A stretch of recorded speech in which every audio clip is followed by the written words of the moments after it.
तो दोस्तों, एक बार फिर आप सभी का एनिमे हिंदी वर्स में स्वागत है। अध्याय 7, वास्तविक दुनिया में आपका स्वागत है। कोनोहा के विशाल स्टेडियम में उत्साह की गूंज सुनाई दे रही थी, क्योंकि असंख्य दर्शक फाइनल के शुरू होने का बेसब्री से इंतजार कर रहे थे। एलिमेंटल नेशंस के सभी कुलीन लोग प्रतिभाओं का प्रदर्शन देखने और भविष्य में संभावित शिनोबी की तलाश में एकत्रित हुए थे।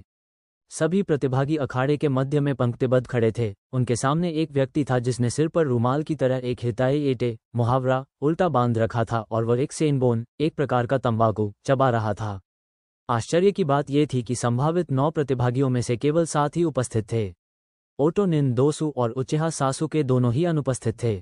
मेरा नाम शिरानुई जेन्मा है और मैं इस परीक्षा के अंतिम भाग का निरीक्षक रहूंगा, सिर पर रूमाल बांधे उस व्यक्ति ने कहा। खांसी वाले दूसरे आदमी का क्या हुआ? शिकामाओ ने हाथ उठाते हुए पूछा। फिलहाल उनकी तबीयत ठीक नहीं है, इसलिए मैं ये हिस्सा करवाऊंगा।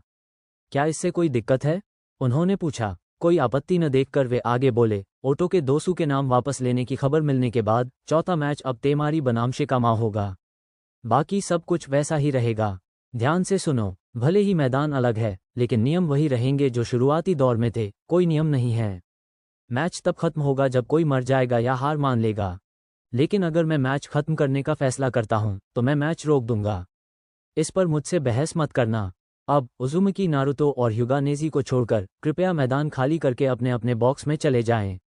उन्होंने घोषणा की। नारुतो ने सिर हिलाया और लापरवाही से आगे बढ़ गया, जब तक कि वो अखाड़े में एक खास जगह पर नहीं पहुंच गया। गेमर ने ये देखकर अपनी भौहें ऊपर उठाईं। आमतौर पर लोग अपने प्रतिद्वंद्वी के सामने खड़े होते हैं, लेकिन नारुतो तिरछा खड़ा था और नेजी से काफी दूर था। गेमर ने बस कंधे उचका दिए और इसे कई शिनोबी की एक खास आदत समझकर नजरअंदाज कर दिया। दर्शकों में तो साकुरा, नारुतो के जीतने की कितनी संभावना है? इन्होंने उत्सुकता से पूछा, क्योंकि वह बाकी नौसिखियों, उनके गुरुओं और अन्य जोनिनों के साथ स्टैंड से मैच देख रही थी। सच कहूं तो मुझे यकीन नहीं है कि नेजी इस मुसीबत से सही सलामत निकल पाएगा, उसने उदास स्वर में कहा, जिससे उसके आसपास बैठे लोगों ने अविश्वास भरी निगाहों से उसे देखा। क्या तुम सच में मुझसे यह उम्मीद करते हो कि नारुतो, जो सबसे निचले पायदान पर है, पिछले साल के सर्वश्रेष्ठ नवागंतुक और ह्युगा कबीले के प्रतिभाशाली खिलाड़ी के खिलाफ जीत सकता है? इन्होंने अविश्वास और थोड़े से तिरस्कारपूर्ण लहजे में पूछा। मुझे तुम्हारी गलतफहमी दूर करनी पड़ रही है, लेकिन नेजी पिछले साल का सर्वश्रेष्ठ नौसिखिया था। वो शायद इस समय कोनोहा का सबसे ताकतवर जैनिन है। तुम्हारे साथी का उसके सामने कोई चांस नहीं है, टेंटन ने बीच में कहा। मैं यह नहीं कह रही कि उसके पास जीतने का मौका है, मैं कह रही हूं कि वह जीतेगा। सवाल सिर्फ इतना है कि वह नेजी को कितना बुरी तरह तोड़ेगा, उसने जवाब दिया। ये देखकर कि इनो और बाकी नौसिखिए अभी भी उसे अविश्वास भरी निगाहों से देख रहे थे, उसने विस्तार से बताने का फैसला किया। तुम नारुतो को उतना नहीं जानते जितना मैं जानती हूँ। अकादमी के बाद से वो बदल गया है। जब से हमने वेव में मिशन किया है, ऐसा लगता है जैसे उसने पहले जैसी परवाह करना छोड़ दिया है। हालांकि वो सीधा सादा दिखता है, खासकर जब वो मुस्कुराता है, लेकिन कभी कभी ऐसा लगता है जैसे मैं किसी शिकारी के सामने हूं, जैसे वो सिर्फ तुम्हारे झूठे भरोसे का इंतजार कर रहा हो ताकि हमला कर सके। ऐसा लगता है जैसे मेरे गले पर चाकू रखा हो।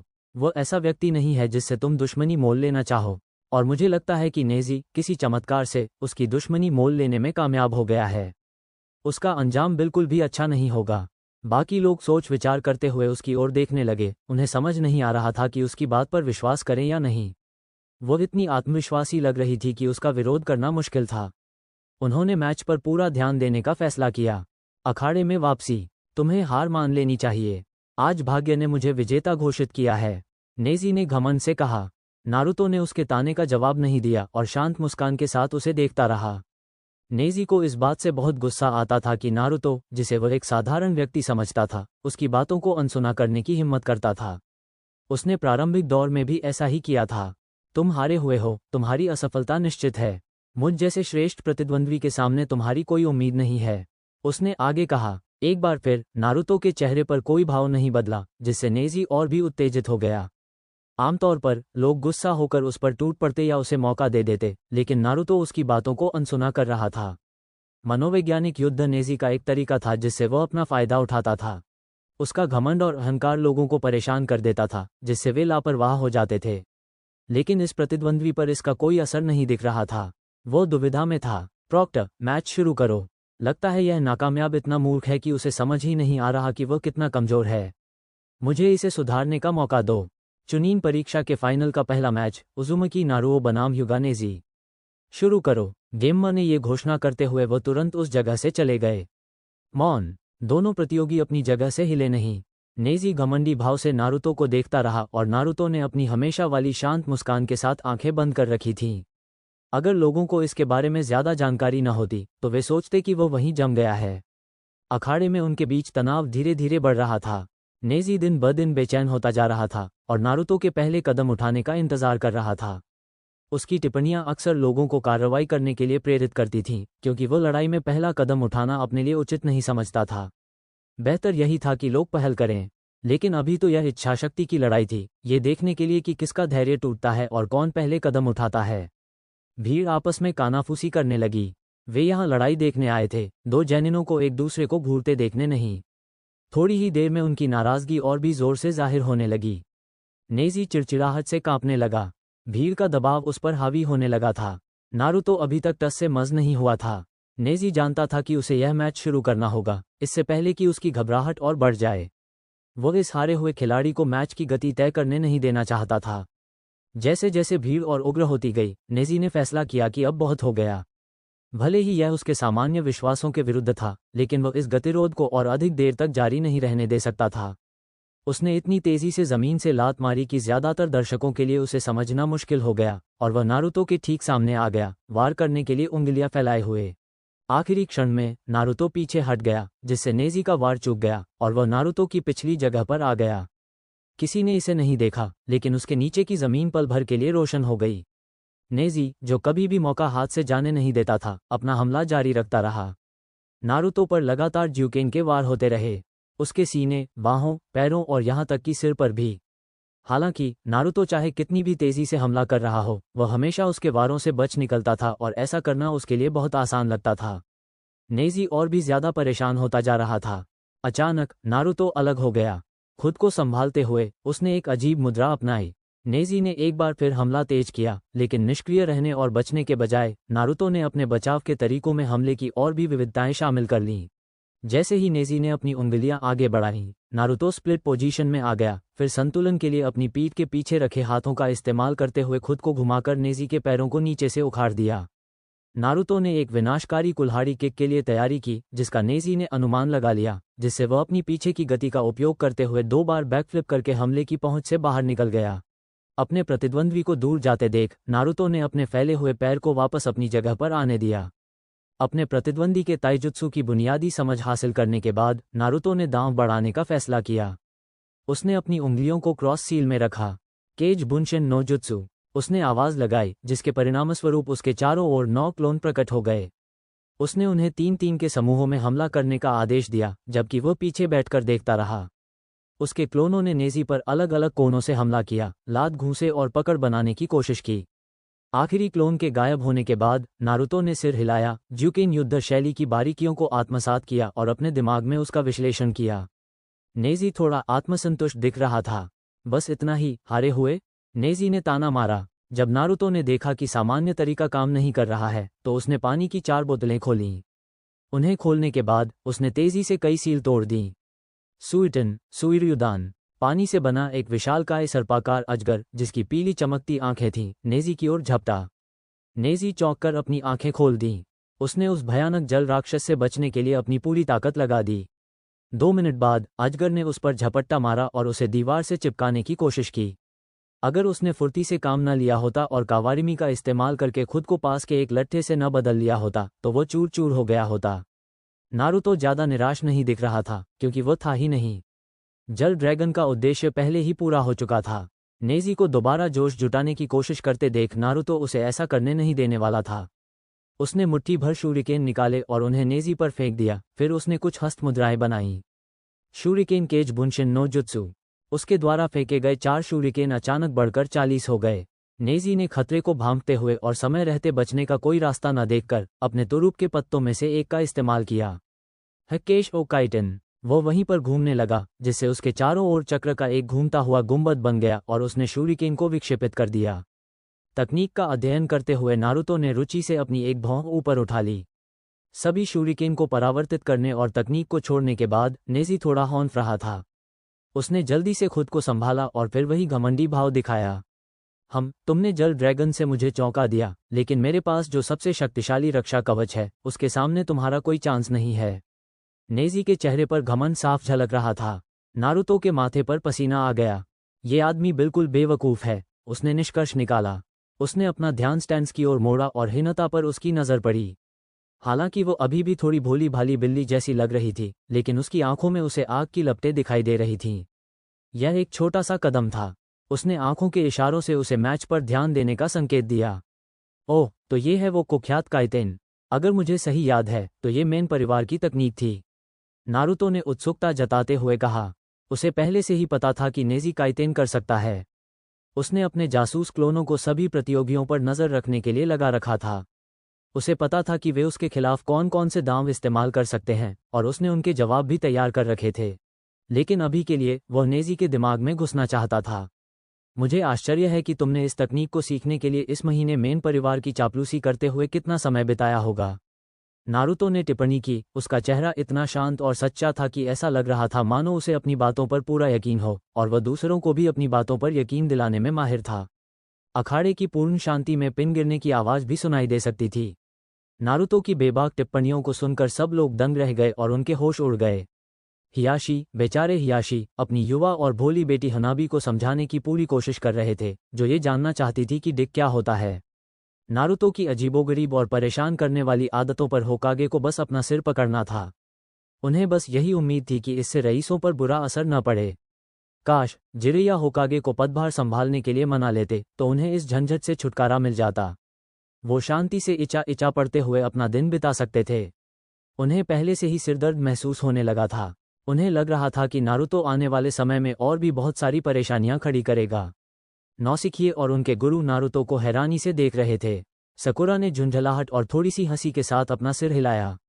पिछले कुछ महीनों में नारुतो की इन अजीब हरकतों की उसे आदत हो गई थी, और वह जानती थी कि वह ऐसा कुछ न कुछ जरूर करेगा, सिर्फ नेजी को चिढ़ाने और मनोरंजन के लिए, उसकी प्रतिक्रिया देखने के लिए।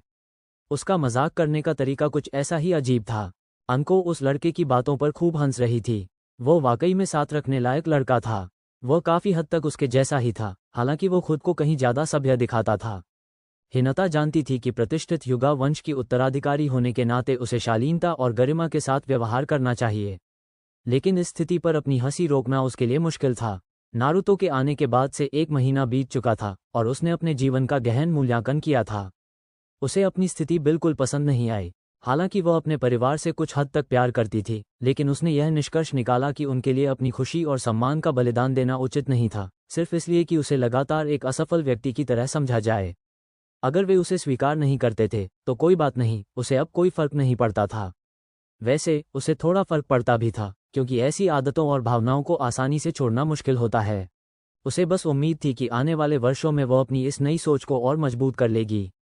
नेजी के प्रति उसके मन में थोड़ी सी नाराजगी थी, खासकर तब से जब उसने प्रारंभिक दौर में उसे जान से मारने की कोशिश की थी। उस घटना और नारुतो की बातों ने उसे अपनी स्थिति की वास्तविकता से रूबरू करा दिया। जिस व्यक्ति की वह सबसे अधिक प्रशंसा करती थी, उसे अपने लंबे समय से उत्पीड़क को अपमानित करते देख उसे एक तरह का कर्मफल जैसा आनंद मिला।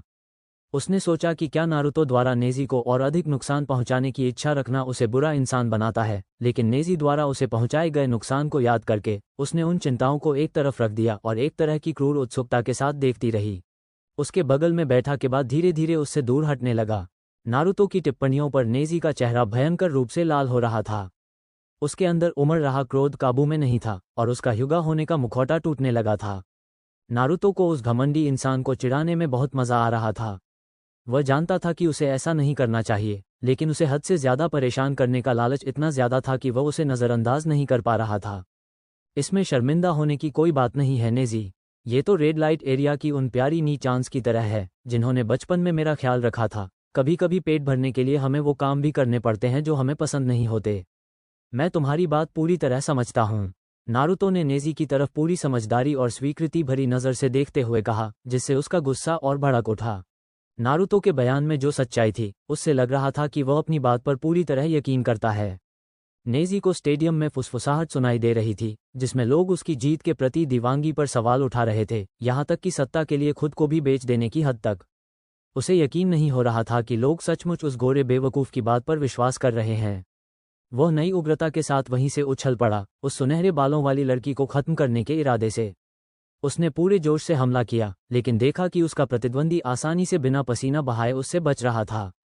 दरअसल उसके चेहरे पर कोई भाव नहीं बदला था। इससे उसका गुस्सा और बढ़ गया। कायरों की तरह भागना बंद करो, नेजी दहाड़ा। अरे, मैं एक समझदार शिनोबी हूँ, समुराई नहीं। अगर तुम अपनी इज्जत बचाने या अपनी दूसरी तमाम समस्याओं के लिए ईमानदारी से लड़ना चाहते हो तो तुमने गलत पेशा चुना है मेरे दोस्त। नारुतो ने फुर्ती से पीछे की ओर पलटी मारते हुए कहा और फिर लड़ने की मुद्रा में खड़ा हो गया। दर्शकों में से कई लोग उसे पहचान नहीं पाए, लेकिन सकुरा, जिसने पहचान लिया, उसकी आंखें चौड़ी हो गईं। निन्पो किरिगाकुरे नो जुत्सु। नारुतो की स्थिति से उठकर अखाड़े के फर्श पर घना कोहरा छा गया। अधिकांश लोग बेहतर दृश्य प्राप्त करने के लिए इधर उधर भागने लगे, लेकिन उनकी दृष्टि घने कोहरे को भेद नहीं पा रही थी। नेजी ने घमंडी मुस्कान के साथ कहा, वह नारुतो को मूर्ख समझ रहा था जो सर्वदृष्टि वाले ब्याकुब के खिलाफ ऐसी घटिया चाल चलने की कोशिश कर रहा था। जैसे ही उसने अपनी शक्ति सक्रिय की, उसे बढ़ते डर के साथ एहसास हुआ कि अखाड़े में छाए घने कोहरे के कारण वह कुछ देख नहीं पा रहा था। नेजी घबरा गया, क्योंकि जीवन में पहली बार वह अपने सबसे शक्तिशाली हथियार से वंचित हो गया था। जुत्सु पूरा करने और अपने घने चक्र से परिपूर्ण होने के बाद नारुतो ने एक गहरी सांस ली और एक मुद्रा धारण की। अपने प्रतिद्वंदी की ओर पीठ करके उसने अपने शरीर का ऊपरी भाग आगे की ओर मोड़ा, पिछला पैर जमीन पर जमाया और अगला पैर प्रतिद्वंदी की ओर रखा। यह उसकी व्यक्तिगत ताइजुत्सु कायोकेन की प्रारंभिक मुद्रा थी। अब तक के मुकाबले में नेजी आक्रमण कर रहा था और नारुतो रक्षात्मक। अब जब नारुतो को अपने प्रतिद्वंदी की चाल, प्रतिक्रिया समय और गति की जानकारी मिल गई है, तो आक्रमण करने की बारी उसकी है। बिना कुछ कहे वो वहां से गायब हो गया। अपने साथी ली और गुरु गाई के साथ किए गए गहन प्रशिक्षण सत्रों के कारण ही नेजी को आने वाले हमले का कुछ आभास हो पाया था। हालांकि उसे अंदाजा था कि उस पर हमला हो रहा है, लेकिन नारुतो द्वारा उसकी किडनी पर मारे गए जोरदार लात पर उसका शरीर तेजी से प्रतिक्रिया नहीं कर पाया। नेजी ने दर्द से कराहने से खुद को रोकते हुए दांत भींच लिए। हमला बहुत जोरदार था, ठीक उसी स्तर का जैसा उसके ताइजुत्सु के माहिर साथियों से होता है। इससे पहले कि वह इस बारे में और सोच पाता, एक जोरदार मुक्के ने उसकी छाती पर वार किया, जिससे उसकी सांस फूल गई और वह लड़खड़ाकर पीछे गिर पड़ा।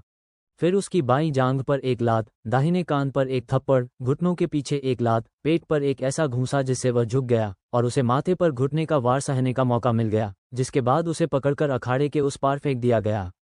ये हमले इतनी तेजी से हुए कि उसे संभलने का समय भी नहीं मिला, यहाँ तक कि दर्द पर सोचने का भी समय नहीं मिला, और इससे भी ज्यादा दर्द होने लगा। वहां मौजूद सभी लोगों को केवल वारों के कारण मांस के मांस से टकराने की आवाज और नेजी की दर्द भरी कराह ही सुनाई दे रही थी। नेजी पीठ के बल लेटा हुआ था, हौंफ रहा था और शरीर में हो रहे दर्द से कराह रहा था। जैसे ही वो और अधिक मार पड़ने का इंतजार कर रहा था, उसने देखा कि हमले रुक गए हैं। वो उठने की कोशिश कर रहा था, हर हरकत पर दर्द से कराह रहा था। वह जानता था कि उसे इस मैच पर फिर से नियंत्रण हासिल करना होगा। कायरों की तरह छिपना बंद करो और तब हमला मत करो जब मैं तुम्हें देख न सकूं। मर्दों की तरह लड़ो। नेजी की आवाज अखाड़े में गूंज उठी। वो हताश था, उसे एक नाकामयाब प्रतिद्वंद्वी से हार का सामना करना पड़ रहा था। उसके प्रतिद्वंद्वी ने चिढ़ाने वाली हंसी हंसते हुए जवाब दिया, फू फू फू, लगता है नेजी कुन, तुम अपने पेशे को लेकर गलतफहमी में हो। मैं कोई समुराई नहीं हूं, नहीं कोई कहानी का हीरो जो तुमसे सम्मान की लड़ाई लड़ेगा। मैं एक शिनोबी हूं, मैं छुपकर हमला करता हूं।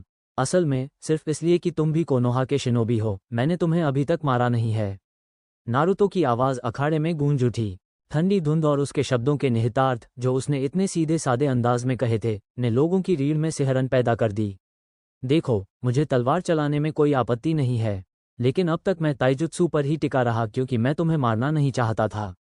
लेकिन अब जब मैं इस बारे में सोचता हूं, तो मुझे लगता है कि मैं तुम्हें थोड़ा घायल कर सकता हूं। मुझे यकीन है कि तुम कुछ घंटों तक असहनीय दर्द सह सकते हो, कम से कम तब तक जब तक डॉक्टर तुम्हारा इलाज न कर दें। तैयार हो जाओ नेजी। जैसे ही उसने ये शब्द कहे, अखाड़े में हत्या का भाव तेजी से बढ़ गया। ये बहुत ज्यादा नहीं था, बस इतना कि अखाड़े में मौजूद कमजोर लोगों को डरा दे, साथ ही नेजी को कुछ पल के लिए अचंभित कर दे, इससे पहले कि नारुतो एक बार फिर गायब हो जाए। इस बार नेजी को अपनी बांह पर एक छोटा सा कट महसूस हुआ। इसके बाद एक के बाद एक कई कट लगे। कागज की तरह पतले पतले कट नेजी के पूरे शरीर पर फैलने लगे। वैसे तो ये घाव आमतौर पर छोटे और मामूली होते हैं, लेकिन नारुतो ने जितने कट लगाए थे, उनकी वजह से दर्द कई गुना बढ़ गया। इससे भी ज्यादा प्रभावशाली बात यह थी कि नारुतो ने इतने गहरे कट लगाए थे कि नेजी को जलन तो महसूस हुई, लेकिन खून नहीं निकला। ये तलवार चलाने की कला में उसकी सटीकता और कुशलता का अद्भुत प्रदर्शन था। नेजी की आंखों के कोनों में आंसू आ गए। ली और गाई के साथ अपने मुकाबलों के दौरान उसे हल्के फुल्के दर्द की आदत थी और टैंटन के वार से भी उसे काफ़ी चोटें आई थीं, जब कभी कभार वह उस पर वार करने में कामयाब हो जाती थी। लेकिन नारुतो ने जिस सटीकता से उसे काटा, वह एक बिल्कुल नया अनुभव था जिसकी उसके शरीर ने कभी कल्पना भी नहीं की थी। चुभते दर्द से उसका चीखने का मन कर रहा था, लेकिन उसके गले से कोई आवाज़ नहीं निकल रही थी। वह घुटनों के बल बैठा दर्द कम करने का कोई तरीका ढूंढने की कोशिश कर रहा था। उसे इस बात का एहसास नहीं था कि धुंध धीरे धीरे छट रही थी। धुंध छटते ही दर्शकों को सबसे पहले नारुतो अखाड़े के बीचों बीच शांत खड़ा दिखाई दिया। उसके शरीर पर पसीने की एक बूंद भी नहीं थी। उसकी सांसें नियमित थीं और उसका शरीर एकदम सहज था। ऐसा लग ही नहीं रहा था मानो वो कोई कोशिश कर रहा हो। दूसरी ओर नेजी घुटनों के बल बैठा दर्द से कांप रहा था। उसके कपड़े गंदे थे, बाल बिखरे हुए थे और मुंह के कोने से थोड़ा खून रिस रहा था। दर्शकों में मौजूद अनुभवी शिनोबी ही उसके शरीर पर पड़े अनगिनत गहरे घावों को देख पाए। उनमें से अधिकांश लोग जो देख रहे थे, उसके दर्द को महसूस करके सिहर उठे। इस मुकाबले की शुरुआत में तुमने मुझे हारा हुआ, नाकाम कहा था, जिसकी आज तुमसे हारना तय था। मुझे तो बस एक बेचारा, दयनीय छोटा लड़का दिख रहा है जो पलटवार करने में असमर्थ, अपनी जिंदगी की बागडोर संभालने में काया। अब तुम्हारे पास बस वही करने को बचा है जो तुम्हारी नियति थी, एक श्रेष्ठ प्राणी के सामने घुटने टेकना। नारुतो ने अपने चेहरे पर तिरस्कार भरी मुस्कान के साथ ताना मारा। नारुतो के इन क्रूर शब्दों से नेजी को गहरा आघात पहुंचा और वह शर्मिंदगी से लबरेज होकर वहीं पड़ा रहा। तुम्हारी हिम्मत कैसे हुई? तुम्हें कुछ नहीं पता, युगा कबीला तो। नेजी ने अपनी बात शुरू ही की थी कि नारुतो ने उसे बीच में ही रोक दिया। अपनी बातें बचाओ, मुझे युगा कबीले की स्थिति पहले से ही पता है। सच कहूं तो मुझे जरा भी परवाह नहीं, इसलिए अपनी दुख भरी कहानी किसी ऐसे व्यक्ति के लिए बचाकर रखो जिसे परवाह हो। यह कोई प्रतियोगिता नहीं है जहां तुम दूसरों से अपने दुख की तुलना करके बदतमीजी करने का बहाना ढूंढ सको। तुमने ये रास्ता इसलिए चुना क्योंकि तुम इतने कमज़ोर थे कि जिंदगी में कुछ नहीं कर सकते थे। तुमने आसान रास्ता चुना, हर किसी को अपना दुख सुनाते रहे, दया की उम्मीद में। ऐसे और भी लोग हैं जिनकी हालत तुमसे भी बदतर है, बल्कि शायद उससे भी ज़्यादा। लेकिन वे तुम्हारी तरह बार बार रोते नहीं हैं। वे खुद को संभालते हैं और अपनी जिंदगी में आगे बढ़ते हैं, जो तुम नहीं कर सकते। और यही कारण है नेजी कि तुम एक नाकामयाब इंसान हो और हमेशा रहोगे। नारुतो ने पूरी गंभीरता से कहा। अखाड़ा सन्नाटे में डूबा हुआ था, क्योंकि कई लोग उस युवा सुनहरे बालों वाले लड़के के शब्दों को ध्यान से सुन रहे थे। उसके सबसे करीबी लोग और उसकी स्थिति से वाकिफ लोग आसानी से समझ गए थे कि वह नेजी की नहीं, बल्कि खुद की और अपनी स्थिति की बात कर रहा था। नेजी गुस्से से दांत पीस रहा था। उस गोरे लड़के के प्रति उसका गुस्सा चरम पर था। वह अपने सामने खड़े इस नाकामयाब इंसान को मिटा देना चाहता था। सौभाग्य से उस बेवकूफ़ गोरे लड़के ने उसे संभलने के लिए पर्याप्त समय दे दिया। तुम बहुत ज़्यादा बोलते हो, निकम्मे, नेजी ने अपने चेहरे पर घमंडी मुस्कान लिए कहा। नारुतो इस बात की विडंबना पर लगभग हंस पड़ा। फिर नेजी ने एक ऐसी मुद्रा अपनाई जिसे देखकर वहां मौजूद कई लोग, खासकर युगा कबीले के सदस्य, अचंभित रह गए। तुम मेरी भविष्यवाणी की सीमा में हो। उसकी मुस्कान और भी चौड़ी हो गई। वो अपनी जगह से उछल पड़ा, युगा कबीले की सबसे मशहूर तकनीकों में से एक का इस्तेमाल करने के लिए तैयार।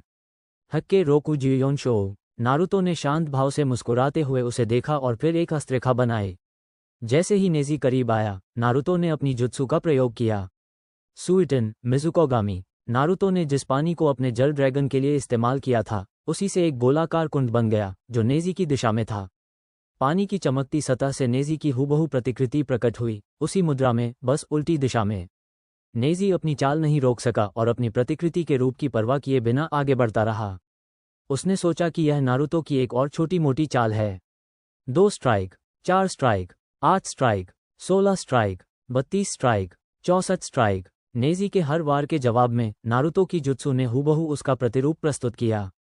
हर वार को नारुतो ने उसी सटीकता से रोका जिस सटीकता के लिए उसने अपने शरीर को प्रशिक्षित किया था। जैसे जैसे वह वार बढ़ाता गया, वैसे वैसे वह और भी उत्तेजित होता गया, ये देखकर कि न केवल उसकी बल्कि ह्युगा कबीले की सबसे खतरनाक तकनीक को इतनी आसानी से रोका जा रहा है। आमतौर पर मिजुकोगामी नो जुत्सु को ई रैंक जुत्सु माना जाता है, क्योंकि यह एक ही वार झेलने के बाद नष्ट हो जाता है। इसे आमने सामने की लड़ाई में प्रतिद्वंदी के एक वार को पलटवार करने के लिए बनाया गया था। लेकिन नारुतो ने अपने विशाल चक्रा भंडार और असाधारण प्रशिक्षण विधियों से इस जुत्सु को रूपांतरित कर दिया। वह चक्रा की निरंतर धारा और जल पर महारत हासिल करके इस जुत्सु को बनाए रखने में सक्षम हो गया। इस प्रकार यह जुत्सु एक शक्तिशाली प्रतिवाद तकनीक बन गई। जैसे ही नेजी ने आखिरी वार किया, पलटवार करने वाला नेजी पानी के पोखर में बदल गया। वो वहीं खड़ा रहा, तकनीक के कारण शरीर पर पड़े जोरदार दबाव से हौंफ रहा था। तभी उसे एहसास हुआ कि यह पूरी तरह से बेकार थी। उसका प्रतिद्वंदी अभी भी उसके सामने खड़ा था, उसके चेहरे पर वही चिढ़ाने वाली शांत मुस्कान थी। धीरे धीरे निराशा हावी होने लगी, क्योंकि आखिरकार उसे अपनी स्थिति की बेबसी का एहसास हो गया। इससे पहले कि वो और कुछ सोच पाता, नारुतो ने उस पर हमला कर दिया। नारुतो ने जानबूझकर धीमी गति से चलना शुरू किया ताकि नेजी उसे देख सके। उसने मुट्ठी बंद करके नेजी पर वार करने की कोशिश की, जिसे नेजी ने अपने दाहिने हाथ से रोक लिया। हालांकि नारुतो ने अपनी पकड़ ढीली कर दी और नेजी की कलाई पकड़ ली। जब नेजी ने नारुतो के दाहिने हाथ को निष्क्रिय करने के लिए उंगली से वार करने की कोशिश की, तो उसे अचानक एहसास हुआ कि वह अपना बायां हाथ हिला नहीं पा रहा है। वह हाथ बस लटका हुआ था। नेजी को यह एहसास होते देख नारुतो मुस्कुरा उठा। आखिरकार तुम समझ ही गए। देखो, पहले धुंध में जब मैंने तुम्हें अपनी तलवार से काटा था, तो मैंने तुम्हारी बाईं बांह की नसों को हल्का सा काट दिया था। इतना नहीं कि पता चले, बस इतना कि मेरी योजना के लिए काफी था, ताकि अगर तुम अपनी दाहिनी बांह पर ज्यादा जोर डालो तो वह और क्षतिग्रस्त हो जाए और तुम्हारी बाईं बांह की गतिशीलता खत्म हो जाए। मुझे पता था कि तुम्हारे पास हक्के रोकुजुयोशो है, इसीलिए मैंने तुम्हें काटा था। मैं तुम्हें देख रहा था, नेजी-कुन। नारुतो मुस्कुराते हुए बोला। हालांकि नेजी के चेहरे पर सच्चाई का एहसास देखकर उसकी आंखों में थोड़ी सी शैतानी खुशी झलक रही थी। और अब तुम मेरे साथ गतिरोध में फंस गए हो। हालांकि तुम नुकसान में हो, क्योंकि तुम्हारा एक सही हाथ व्यस्त है, जबकि मैं अपने दाहिने हाथ का पूरा इस्तेमाल कर सकता हूँ। चलो, मैं तुम्हें दिखाता हूँ, जीनियस-कुन, कि तुम वास्तव में कितने कमजोर हो। दर्शकों के घोर आश्चर्य के बीच नारुतो ने तेजी से एक हाथ से मुद्राएं बनाना शुरू कर दिया। दर्शकों में, यह असंभव है, कुरेनाई ने अविश्वास से चिल्लाते हुए कहा। जो कुछ वह देख रहा था उसे देखकर असुमा के मुंह से सिगरेट गिर गई। काकाशी अपने बच्चों को क्या सिखा रहा है? असुमा ने बुदबुदाते हुए कहा, हालांकि उसकी आवाज इतनी तेज थी कि आसपास के लोग उसे सुन सकें। काकाशी सेंसेई हमें कोई जुत्सु नहीं सिखाते। हम प्रशिक्षण में सिर्फ टीम वर्क का अभ्यास करते हैं। उन्होंने हमें सिर्फ वृक्ष पर चलने की तकनीक सिखाई है। जुत्सु प्रशिक्षण के मामले में वे ज्यादातर सासुके-कुन पर ध्यान देते हैं। नारुतो यहाँ जो कुछ भी कर रहा है वह शायद उसने खुद ही सीखा है। सकुरा ने ये जानकारी दी, जिससे बाकी जोनिन सेंसेई चौंक गए। मेरे प्रतिद्वंदी का यह व्यवहार बहुत ही अपरिपक्व लगता है, गाई ने कहा। हा, मुझे ये लड़का बहुत पसंद है। न सिर्फ उसका एक क्रूर पक्ष है, वो 100 कट वाला टॉर्चर तो कमाल का था, बल्कि वो इतना प्रतिभाशाली भी है। चूनिन के लिए मेरा वोट तो उसे ही है, अंको ने कहा। फिर उसकी आंखों में एक चमक आ गई और चेहरे पर मोहक भाव आ गया। शायद मैं उसे अकेले में ट्रेनिंग दे सकती हूँ। मैं देखना चाहती हूँ कि उसकी तलवार कितनी लंबी है। उसकी अनुचित टिप्पणियों ने उसे जानने वालों को पसीना छुड़ा दिया और वे भविष्य में नारुतो की सुरक्षा के लिए प्रार्थना करने लगे। वापस अखाड़े में नारुतो जो कर रहा था उसे देखकर नेजी भयभीत और अविश्वास से देखता रह गया। ऐसा होना संभव नहीं होना चाहिए। जैसे ही नारुतो ने एक हाथ से किए जाने वाले अपने कई सारे सील पूरे किए, उसने अपने पैरों के नीचे मौजूद पोखर पर जोर से पैर पटका, जिससे पानी ऊपर उठ गया, और फिर उसने उन पैरों को कई नुकीले सेनबोन, एक प्रकार का पत्थर, का आकार दिया। उसने नेजी की ओर मुस्कुराते हुए देखा। हालांकि अपने मृत प्रेमी की तकनीक का उपयोग करने पर वो अंदर ही अंदर थोड़ा भावुक हो रहा था। हिजुत्सु सेंसेत्सु सुइशा, पानी के अनगिनत सेनबोन, एक प्रकार का गोला, नेजी की ओर तेजी से बढ़े और बेरहमी से उसके शरीर में जा घुसे। अपने शरीर पर पड़ रहे इस कष्ट से वो दर्द से चीख उठा। मैच के दौरान झेली गई यातनाओं से उसका मन टूट रहा था, लेकिन उसे संभलने का समय नहीं मिला। जैसे ही आखिरी सेनबोन ने उसे भेदा, नारुतो का एक छाया क्लोन तेजी से आया और उसने एक जोरदार किक मारी, जिससे उसकी छाती लगभग धंस गई और वह सीधे पीछे खड़े दूसरे क्लोन की बाहों में जा गिरा, जिसने उसे पूरी तरह जकड़ लिया और फिर तेजी से चमकते हुए फट गया। नेजी की दर्द भरी चीखें अखाड़े में गूंज उठीं, जिससे ज्यादातर दर्शक सहम गए और दूसरी तरफ देखने लगे। हालांकि नारुतो को इस बदमाश पर दया नहीं आ रही थी, फिर भी वो उसे मारना नहीं चाहता था, कम से कम इन सभी गवाहों के सामने तो बिल्कुल नहीं। इसलिए उसने बुनशिन दाइबुकुहा की शक्ति को कम कर दिया और उसे लगभग एक कुंद आघातकारी बल में बदल दिया। धुआं छटने पर नेजी पेट के बल लेटा हुआ था। उसके शरीर के नीचे खून का एक छोटा सा धब्बा जमा हो रहा था। उसकी दर्द भरी कराहें नारुतो के कानों को संगीत जैसी लग रही थीं। स्टेडियम में महसूस हो रहा सदमा नारुतो को लगभग स्पष्ट रूप से दिखाई दे रहा था। उसने नेजी की ओर देखा, जो खड़े होने के लिए संघर्ष कर रहा था। वह उसे वहीं कुचल सकता था, लेकिन उसे इस मुकाबले से एक सबक सिखाना था। इसलिए वो लगभग 5 मिनट तक वहीं खड़ा रहा और देखता रहा जब तक नेजी संघर्ष करता रहा और मुश्किल से अपने घुटनों के बल खड़ा हो पाया। लेकिन यह नारुतो के लिए एकदम सही मौका था। उसने एक हाथ का निशान बनाया और अपने चक्र का प्रवाह किया। इसका असर तुरंत हुआ। नेजी का पूरा शरीर अकड़ गया।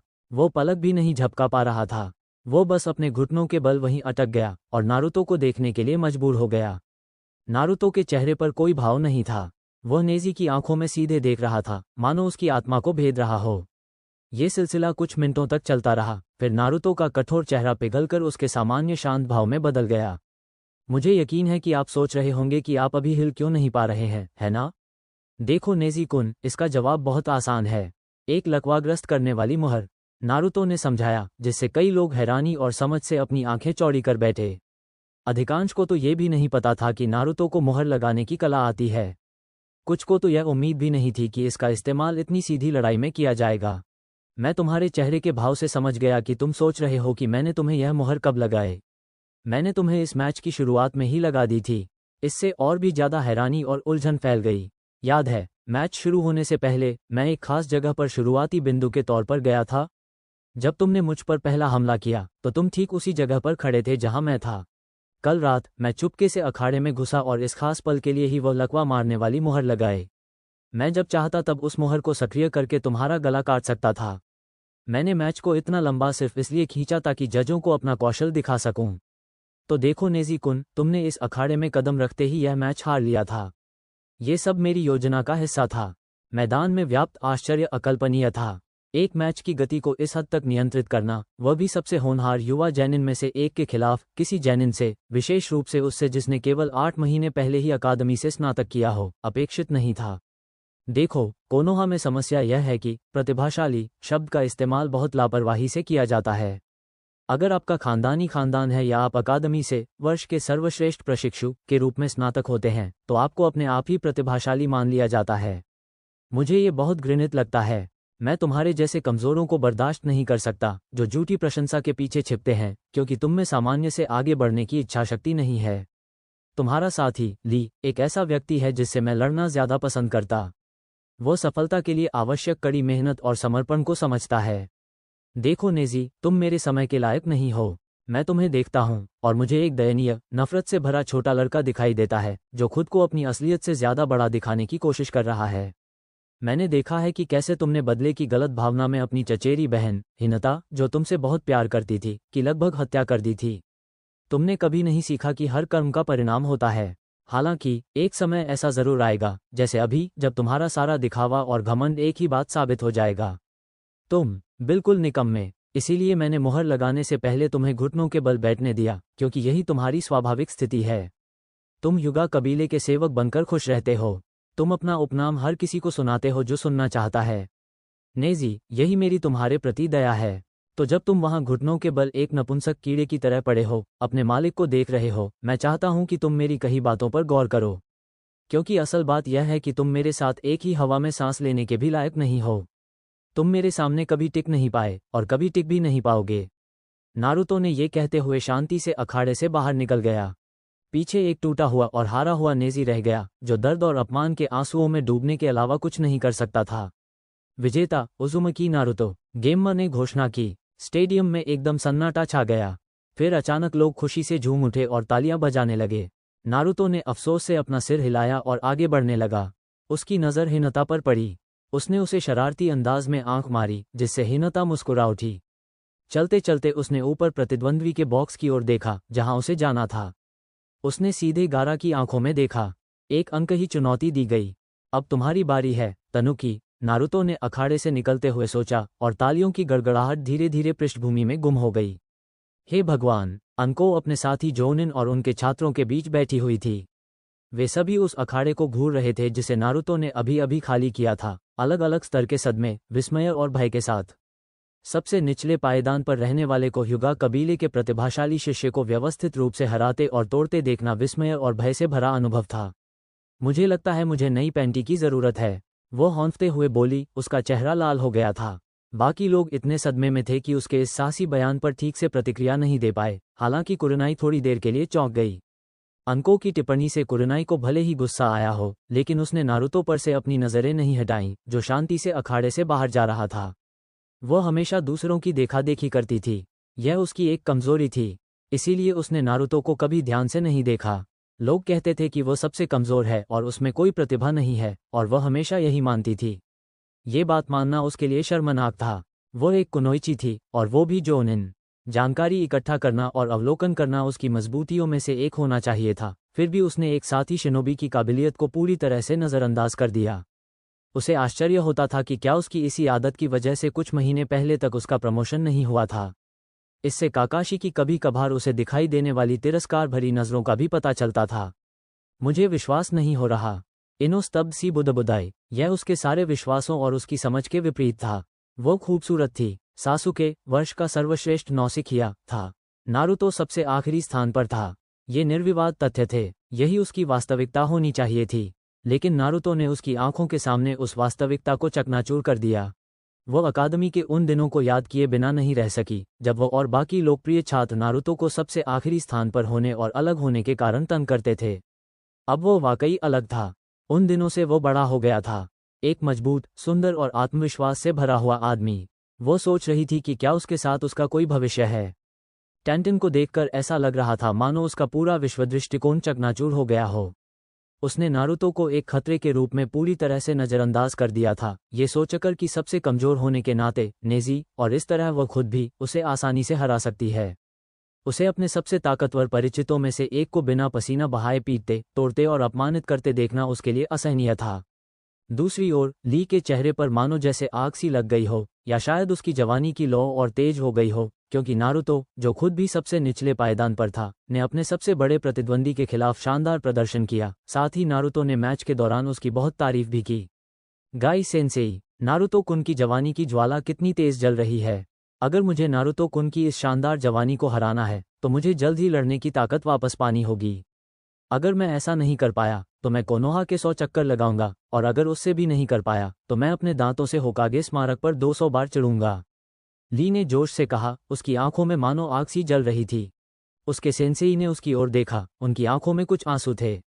ली, मुझे तुम पर बहुत गर्व है। तुम्हारी जवानी की लौ मेरी आंखों में तेजी से जल रही है।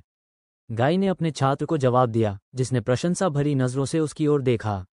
गाई सेंसे, ली, गई सेंसेई, ली। नवसिखियों में से जो अधिक समझदार थे, वे अपना चेहरा दूसरी तरफ मोड़कर चले गए, इससे पहले कि वे तात्विक राष्ट्रों के सबसे भयावह दृश्यों में से एक को देखकर जीवन भर के लिए भयभीत हो जाते। वैसे भी जोनिन उन पर ध्यान ही नहीं दे रहे थे, क्योंकि वे गाई और उसकी हरकतों के आदी हो चुके थे। मैंने तुमसे कहा था कि ऐसा ही होगा, सकुरा ने थोड़ी इतराते हुए कहा। उसे समझ नहीं आ रहा था कि इनो को चिढ़ाने पर खुश होना चाहिए या नारुतो के क्रूर और निर्दयी स्वभाव को देखकर थोड़ा डरना चाहिए। यह उस नारुतो से बिल्कुल अलग था जो कभी कुत्ते की तरह उसके पीछे पीछे घूमता था और उससे डेट के लिए मिन्नतें करता था। अब उसे देखकर उसे थोड़ा अफसोस हो रहा था। पिछले कुछ महीनों में वो सचमुच बड़ा हो गया था, ज्यादा ताकतवर, ज्यादा आकर्षक और साथ ही रहस्यमय भी। कुछ ऐसी ही बातें थीं जिन्होंने उसे सासुके की ओर आकर्षित किया था। उसने सोचा कि अगर उसने नारुतो की किसी डेट को स्वीकार कर लिया होता तो क्या होता। उसने तय किया कि अभी इस बारे में सोचने का समय नहीं है। नारुतो की ताकत को देखकर और सासुके की ताकत को जानते हुए उसे टीम 7 में अपनी अहमियत पर शक होने लगा। ये बात पचाना मुश्किल था, लेकिन उसे एहसास हुआ कि वो टीम पर बोझ है। उसकी कितनी भी अकड़ और दिखावा इसे बदल नहीं सकता था। अगर उसे टीम में आगे बढ़ना था तो उसे मेहनत करनी होगी। अगर वो चुनिन नहीं बना तो मुझे हैरानी होगी, असुमा ने टिप्पणी की, जिससे नौसिखियों का ध्यान उनकी ओर गया। उन्हें अपनी ओर देखते हुए देखकर उन्होंने विस्तार से बताने का फैसला किया। चुनिन से टीम लीडर बनने की उम्मीद की जाती है। सिर्फ ताकत होना ही काफ़ी नहीं है, दिमाग भी तेज होना चाहिए। नारुतो ने न सिर्फ मैच की गति को नियंत्रित किया, बल्कि अपने प्रतिद्वंदी को अपने जाल में फंसाया, और ये सब करते हुए भी उसने अपना संयम बनाए रखा। ऐसा बहुत कम लोग कर पाते हैं। इससे चुनिन बनने की उसकी संभावना लगभग पक्की हो जाती है। मेरा वोट तो उसे ही है। उन्होंने अपनी बात समाप्त की। असुमा के मूल्यांकन के बाद नए छात्र नारुतो को एक नए नज़रिए से देखने लगे थे। ऐसा लग रहा था मानो कुछ समय पहले तक नारुतो सिर्फ एक शरारती लड़का था जो मौज मस्ती करता था और क्लास बंक करता था। अब जाकर उन्हें समझ आ रहा है कि उनके और नारुतो के बीच कौशल और क्षमता में कितना बड़ा अंतर आ गया है। यह उनके लिए एक विनम्र अनुभव था। हिनता अपनी ओर से नारुतो के प्रदर्शन को प्रशंसा और श्रद्धा से देखती रही। इससे उसे यह बात अच्छी तरह समझ में आ गई कि मेहनत का फल भरपूर मिलता है, और अगर वह हमेशा निष्क्रिय बैठी रहेगी और उम्मीद करेगी कि सब कुछ अपने आप ठीक हो जाएगा तो कुछ भी नहीं बदलेगा। नारुतो को भी उसकी तरह प्रतिभाहीन माना जाता था, फिर भी वो अपने ही प्रतिष्ठित कुल के प्रतिभाशाली के खिलाफ लड़ाई में पूरी तरह हावी था। वह जानती थी कि यह उसका थोड़ा भ्रम था, लेकिन वह ये सोचे बिना नहीं रह सकी कि नारुतो ने जानबूझकर उसे संदेश देने के लिए ऐसा प्रदर्शन किया था। चाहे उसने ऐसा किया हो या ये केवल उसकी अति सक्रिय कल्पना हो, वह उसकी लड़ाई से मिलने वाले सबक को जरूर सीखेगी। अब उसके लिए आगे बढ़ने का समय था। वह असफल नहीं होगी। उसके नारुतो समा ने उस पर जो विश्वास जताया है, उसके बाद तो बिल्कुल नहीं।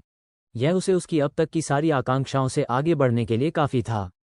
उसने अपनी आंखें, जो आमतौर पर हल्के बैंगनी रंग की होती थीं, लेकिन एक पल के लिए गहरी हो गई थीं, अपनी छोटी बहन पर टिका दीं। हिनाता के अचेतन रूप से प्रकट हुए दुर्भावनापूर्ण इरादे का असर हनाबी पर भी पड़ा, जो अपने अंदर उठ रही बुरी भावनाओं से थोड़ी कांप उठी। जैसे ही वह प्रकट हुआ, वैसे ही गायब हो गया। हिनाता अपने नारुतो समा को निहारते हुए फिर से मीठी मुस्कान बिखेरने लगी। वो अंततः अपने लक्ष्यों को प्राप्त करने के रास्ते में आने वाले हर बाधा का निर्दयतापूर्वक सफाया कर देगी। दृश्य परिवर्तन। धिक्कार है, वो गोरा बदमाश उतना ही खतरनाक निकला जितना हमने सोचा था। ये हमारी योजना के लिए मुसीबत बन सकता है। कंकरों ने अखाड़े के ऊपर बने प्रतियोगी बॉक्स में खड़े होकर अपनी बहन से फुसफुसाते हुए कहा। तेमारी ने भले ही कोई जवाब नहीं दिया, लेकिन वह अपने भाई के आकलन से सहमत थी। नारुतो को उस घमंडी युगा लड़के को हराते देख वह बेचैन हो गई थी। उसे समझ नहीं आ रहा था कि उसे घबरा जाना चाहिए या उसके इस प्रदर्शन से थोड़ा उत्तेजित भी होना चाहिए।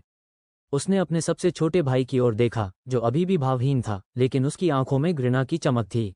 वह लगभग महसूस कर सकती थी कि वह आगे क्या होने वाला है, और उसके अंदर खून की प्यास झलक रही थी। शिकामाओ बड़ी पैनी नज़र से पूरी घटना को देख रहा था। उसे लगा था कि उसने नारुतो को अच्छी तरह समझ लिया है, लेकिन फिर नारुतो ने कुछ ऐसा कर दिया जिससे वह पूरी तरह से घबरा गया। वो वाकई एक नखरेबाज लड़का है। शिनो चुपचाप अखाड़े को देखता रहा। उसे मिली जानकारियों से उसे उज़ुमकी नारुतो की अपार शक्ति का अंदाजा हो गया था। वह जानता था कि अपनी क्षमताओं को देखते हुए उसके सामने उसका टिकना नामुमकिन है। ऐसा लग रहा था कि भविष्य उज्ज्वल होगा। दृश्य परिवर्तन। होकागे दोनों, आपके पास एक बहुत ही होनहार युवा शिनोबी है, काजेगे ने टिप्पणी की। असल में वह भेष बदले हुए ओरोचिमारू थे। नारुतो द्वारा दिखाए गए एक हाथ से किए जाने वाले सील्स के कौशल को देखकर वह मन ही मन ललचा रहे थे, क्योंकि उन्हें पता ही नहीं था कि ऐसा भी संभव है। हालांकि दूसरी तरफ वह लड़का उनकी योजनाओं में बाधा बन सकता था। न केवल कोनोहा पर कब्जा करने की उनकी योजनाओं में, बल्कि उनके साथ ही उचिहा सासुके को अपने साथ मिलाने की उनकी योजनाओं में भी। हो, युवा नारुतो कुन हमारे सबसे प्रतिभाशाली और मेहनती शिनोबी में से एक है। उसमें चूनिन बनने के सारे गुण हैं, और वो तो उसमें भरपूर हैं। होकागे ने जवाब दिया। अपने पूर्ववर्ती की विरासत को इतनी आगे बढ़ते देखकर उनका हृदय प्रसन्न हो उठा।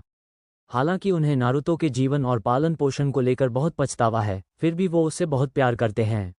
उन्होंने कई कठिन निर्णय लिए थे, जिनकी वजह से नारुतो को कई वर्षों तक पीड़ा और अकेलेपन का सामना करना पड़ा।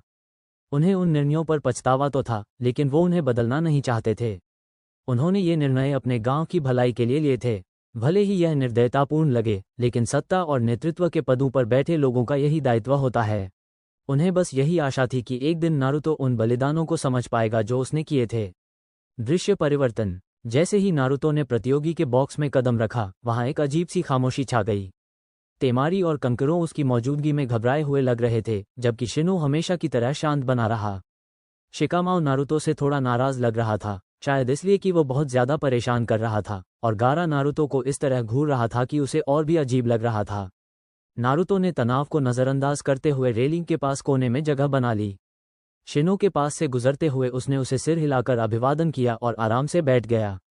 वो अगले मैच का बेसब्री से इंतजार कर रहा था, आम लोगों के उत्साह से भरे दिखावे के लिए नहीं, बल्कि गारा की क्षमताओं को और देखने के लिए। वह ये जानने के लिए उत्सुक था कि उसका साथी जिंचुरिकी और क्या क्या कर सकता है। सबकू नो गारा और उचिहा सासुके, कृपया मैदान में आ जाए, गेमर ने घोषणा की। गारा ने कोई जवाब नहीं दिया और रेत के शुनशिन के जरिए मैदान के बीचों बीच गायब होकर फिर से प्रकट हो गया। कुछ और मिनट बीत गए और भीड़ बेचैन होने लगी। स्टेडियम के चारों ओर फुसफुसाहट सुनाई देने लगी, क्योंकि लोग ये जानने के लिए उत्सुक थे कि आखिरी उचिहा कहाँ है। उचिहा सासुके, कृपया मैदान में आ जाएं, गेमर ने एक बार फिर आदेश दिया। जब उसे कोई जवाब नहीं मिला, तो उसने होकागे से निर्देश लेने के लिए कागे बॉक्स की ओर देखा। दृश्य परिवर्तन। होकागे समा, हमने पूरे गांव में खोजबीन की है, लेकिन उचिहा सासुके या हाटाके काकाशी का कोई पता नहीं चला। सैंडाइमे के अंगरक्षकों में से एक, रेडो ने कहा। होकागे अपने एक जैनिन की देरी से थोड़ा नाराज दिखे, वह भी इतने महत्वपूर्ण लोगों के सामने। हालांकि कई लोग उसे देखने के लिए स्टेडियम में उमड़ पड़े थे, लेकिन सासुके का इतने महत्वपूर्ण कार्यक्रम में देर से आना कोनोहा के लिए शर्मिंदगी का कारण बन सकता था। गेम्मा को बता दो कि अगर उचिहा सासुके अगले 5 मिनट में नहीं आया तो उसे अयोग्य घोषित कर दिया जाएगा। होकागे ने आदेश दिया। भले ही यह फैसला सबको पसंद न आए, लेकिन वे किसी भी वंश के किसी एक गेनिन के प्रति इस तरह का पक्षपात बर्दाश्त नहीं कर सकते थे। उन्होंने नारुतो का शानदार प्रदर्शन देखा था, जिसका पदोन्नति होना लगभग तय था और जो भविष्य के साथियों पर ज्यादा सकारात्मक और स्थायी प्रभाव डालेगा। अपने साथी जिंचुरिकी को बेअसर करने का अधिकार उसे ही देना ज्यादा समझदारी भरा कदम होगा। और उसके प्रदर्शन को देखकर तो यही लगता था कि वह ये काम सासुके से कहीं ज्यादा आसानी से कर सकता है। होकागे डोनो, शायद आपको यह निर्णय अभी टाल देना चाहिए। बहुत से लोग, जिनमें मैं भी शामिल हूं, मेरे बेटे की आखिरी उचिहा लड़ाई देखने आए हैं। उसे और समय देना ही समझदारी होगी। काजेगे ने जल्दबाजी में सुझाव दिया। मन ही मन ओरोचिमारू अपने पूर्व गुरु को कोस रहा था कि उन्होंने उस छोटे से प्रदर्शन को बर्बाद करने की कोशिश की जिसका वह बेसब्री से इंतजार कर रहा था। वह अपने भावी शिष्य को एक शक्तिशाली प्रतिद्वंद्वी के खिलाफ लड़ते हुए देखने के लिए उत्सुक था। उसके और गारा के बीच शक्ति का अंतर सासुके को यह एहसास दिलाएगा कि कोनोहा उसे रोक रहा है और लड़का उससे मिलने आएगा। उसे यह मुकाबला करवाना ही था, नहीं तो उसे सासुके को मनाने का कोई और तरीका ढूंढना पड़ेगा। काजेगे दोनों, मैं आपकी बात समझता हूं, लेकिन सच्चाई यही है कि एक गेनिन होने के नाते, चाहे उसके पारिवारिक संबंध कुछ भी हों, समय पर अपने मैच के लिए पहुंचना उसकी जिम्मेदारी है। उसे तैयारी के लिए पर्याप्त समय मिला था और उसके साथ ही प्रतियोगियों ने भी समय का सदुपयोग किया और समय से पहले पहुंच गए। मैं आज के दिन इस लड़के के प्रति कोई पक्षपात नहीं होने दूंगा। अगर वह समय पर आने जैसी सरल बात भी नहीं समझ सकता तो वह चूनिन बनने के लायक नहीं है। होकागे ने ये घोषणा की, जिससे भेस बदले हुए ओरोचिमारू को बहुत नाराजगी हुई। सैंडाइम ने रेडो को सिर हिलाकर कहा कि वह ये संदेश गेम्मा तक पहुंचा दे। नागरिक परिषद की चापलूसी और खुशामद से उचिहा लड़के का अहंकार बहुत बढ़ रहा था। उसे ये समझना जरूरी था कि उसके कार्यों के परिणाम होते हैं। उन्होंने काकाशी से भी बात करने का निर्णय लिया, न केवल अपने शिष्य को देर से आने देने के लिए, बल्कि उन खुलासों के बारे में भी जो जिरेया ने युवा नारुतो को प्रशिक्षण देते समय हासिल किए थे कि वह अपनी टीम को कैसे प्रशिक्षित करता है। दृश्य परिवर्तन। अगर उचिहा सासुके अगले 5 मिनट में नहीं आता है तो वह स्वतः ही अयोग्य घोषित हो जाएगा और जीत सबाकू नोगारा को मिल जाएगी। गेम्मा ने ये घोषणा की, जिससे भीड़ ने हूटिंग और ताने मारना शुरू कर दिया। वे स्पष्ट रूप से उस तथाकथित उचिहा प्रतिभाशाली को एक्शन में देखना चाहते थे, लेकिन गेम्मा सैंडाइमे के फैसले से सहमत थे। अगर वह लड़का समय पर आने की जहमत नहीं उठा सकता तो उसे बाहर निकाल देना चाहिए। उन्होंने इटाची के छोटे भाई के घमंडी स्वभाव के बारे में कहानियां सुनी थीं और वे उससे बिल्कुल भी प्रभावित नहीं थे। गारा वहीं खड़ा रहा, भावहीन, लेकिन उसके भाई बहन, जो उसे अच्छी तरह जानते थे, उसके शरीर की हल्की फुल्की हरकतों और चेहरे के हाव भाव से समझ गए कि वह नाराज है। उन्हें बस यही उम्मीद थी कि कहीं वह अपना आपा न खो दे और हिंसक न हो जाए। अभी तो नहीं। साकुरा और इनो घबराकर अपने नाखून चबा रही थी, सोच रही थी कि उनका क्रश कहाँ है। काकाशी के साथ लंबे समय तक रहने के कारण साकुरा को अंदाजा था कि वह देर क्यों कर रहा होगा। वो बस यही उम्मीद कर सकती थी कि वे समय पर पहुंच जाएं। हालांकि उसके मन में कहीं न कहीं ये भी ख्याल आ रहा था कि कहीं यह एक अच्छी बात तो नहीं है, क्योंकि उसने देखा था कि गारा ने ली जैसे ताकतवर इंसान का क्या हाल कर दिया था। प्रतियोगी बॉक्स में बैठे नारुतो को मौजूदा घटनाक्रम देखकर बहुत मजा आ रहा था। वह जानता था कि काकाशी अपने होनहार शिष्य को किस तरह की ट्रेनिंग दे रहा है। हालांकि मन ही मन वह काकाशी की नासमझी या शायद अहंकार पर ताना मार रहा था, जो ये सोचता था कि एक जिंचुरिकी को हराने के लिए सिर्फ एक तकनीक ही काफी है, खासकर गारा जैसे अस्थिर जिंचुरिकी को। नारुतो के मन में काकाशी तो बस सासुके को मौत के मुंह में धकेल रहा था। वह जानता था कि वे समय पर नहीं पहुंच पाएंगे। काकाशी की समय की पाबंदी न होने की आदत और सासुके के अहंकार के कारण वे दोनों यही मानेंगे कि उसका मैच उसके लिए टाल दिया जाएगा। आमतौर पर ऐसा ही होता, इसीलिए नारुतो सैंडाइम के फैसले से थोड़ा हैरान था। ये देखकर अच्छा लगा कि उस बूढ़े बंदर में अभी भी लड़ने की हिम्मत बाकी है, बजाय इसके कि वह परिषद के उन तुच्छ सदस्यों को अपने ऊपर हावी होने दे। शायद यह उसके प्रदर्शन की वजह से था, या शायद कुछ हफ्ते पहले मिली जानकारी की वजह से। नारुतो को बस इस बात की फिक्र थी कि वो अब अपने कर्तव्यों को निभाने में सक्रिय हो रहा है, बजाय इसके कि चुपचाप बैठकर सब कुछ ठीक होने की उम्मीद करे। शायद वो उन सत्ता के भूखे मूर्खों द्वारा गांव को पहुंचाए गए नुकसान की भरपाई कर सके। हालांकि कुछ मैचों पर काफ़ी पैसा लगाते हुए उसके चेहरे पर हल्की सी मुस्कान आ गई। उसने पहले ही मैच से अच्छा खासा पैसा कमा लिया था और गारा के दूसरे मैच में आसानी से जीतने की संभावना को देखते हुए उसकी तिजोरी में अच्छी खासी रकम जमा हो गई। मैदान पर गेम्मा ने अपनी घड़ी पर एक बार फिर नज़र डाली और फिर खुद को सिर हिलाकर सहमति जताई। यह आखिरी मौका है उचिहा सासुके, मैच शुरू होने पर हाजिर हो जाओ, गेम्मा ने ऐलान किया। जब उन्हें कोई जवाब नहीं मिला तो उन्होंने होकागे की ओर देखा, जिन्होंने सिर हिलाकर सहमति दी। समय पर मैच में न पहुंच पाने के कारण उचिहा सासुके को अयोग्य घोषित कर दिया गया है। दूसरे मैच का विजेता सबाकु नो गारा है। जेन्मा के प्रति शत्रुता की लहर दौड़ गई, लेकिन वह शांत खड़ा रहा और उसने इसे अनसुना कर दिया। अखाड़े के चारों ओर मुख्य रूप से अंतिम उचिहा को लड़ते देखने आए आम नागरिकों की ओर से हूटिंग और उपहास की आवाजें तेज हो गईं। यह एक लोकप्रिय निर्णय नहीं था। गारा एक पल के लिए स्थिर खड़ा रहा, फिर अपने भाई बहनों के पास प्रकट होने के लिए उसने अपनी रेत की शुनशन शक्ति का इस्तेमाल किया। उसकी रक्तपिपासा खतरनाक स्तर तक पहुंच चुकी थी। वो बहुत संवेदनशील था, बस एक छोटी सी धमक ही उसे भड़कने के लिए काफ़ी थी। भीड़ द्वारा व्यक्त की जा रही रंगीन टिप्पणियों को नज़रअंदाज करते हुए गेम्मा ने अगले मैच की घोषणा कर दी। अबूराम शिनो बनाम कंकरों, प्रतियोगी कृपया अखाड़े में प्रवेश करें। मैं हार मानता हूँ, कंकरों चिल्लाया। वह जानता था कि उसे अपनी क्षमताओं को आने वाले समय के लिए बचाकर रखना होगा। वह अपने मुकाबले में हारने का जोखिम नहीं उठा सकता था। नारुतो ने उसकी तरफ देखा और मुस्कुराते हुए अपनी एक भौं ऊपर उठाई।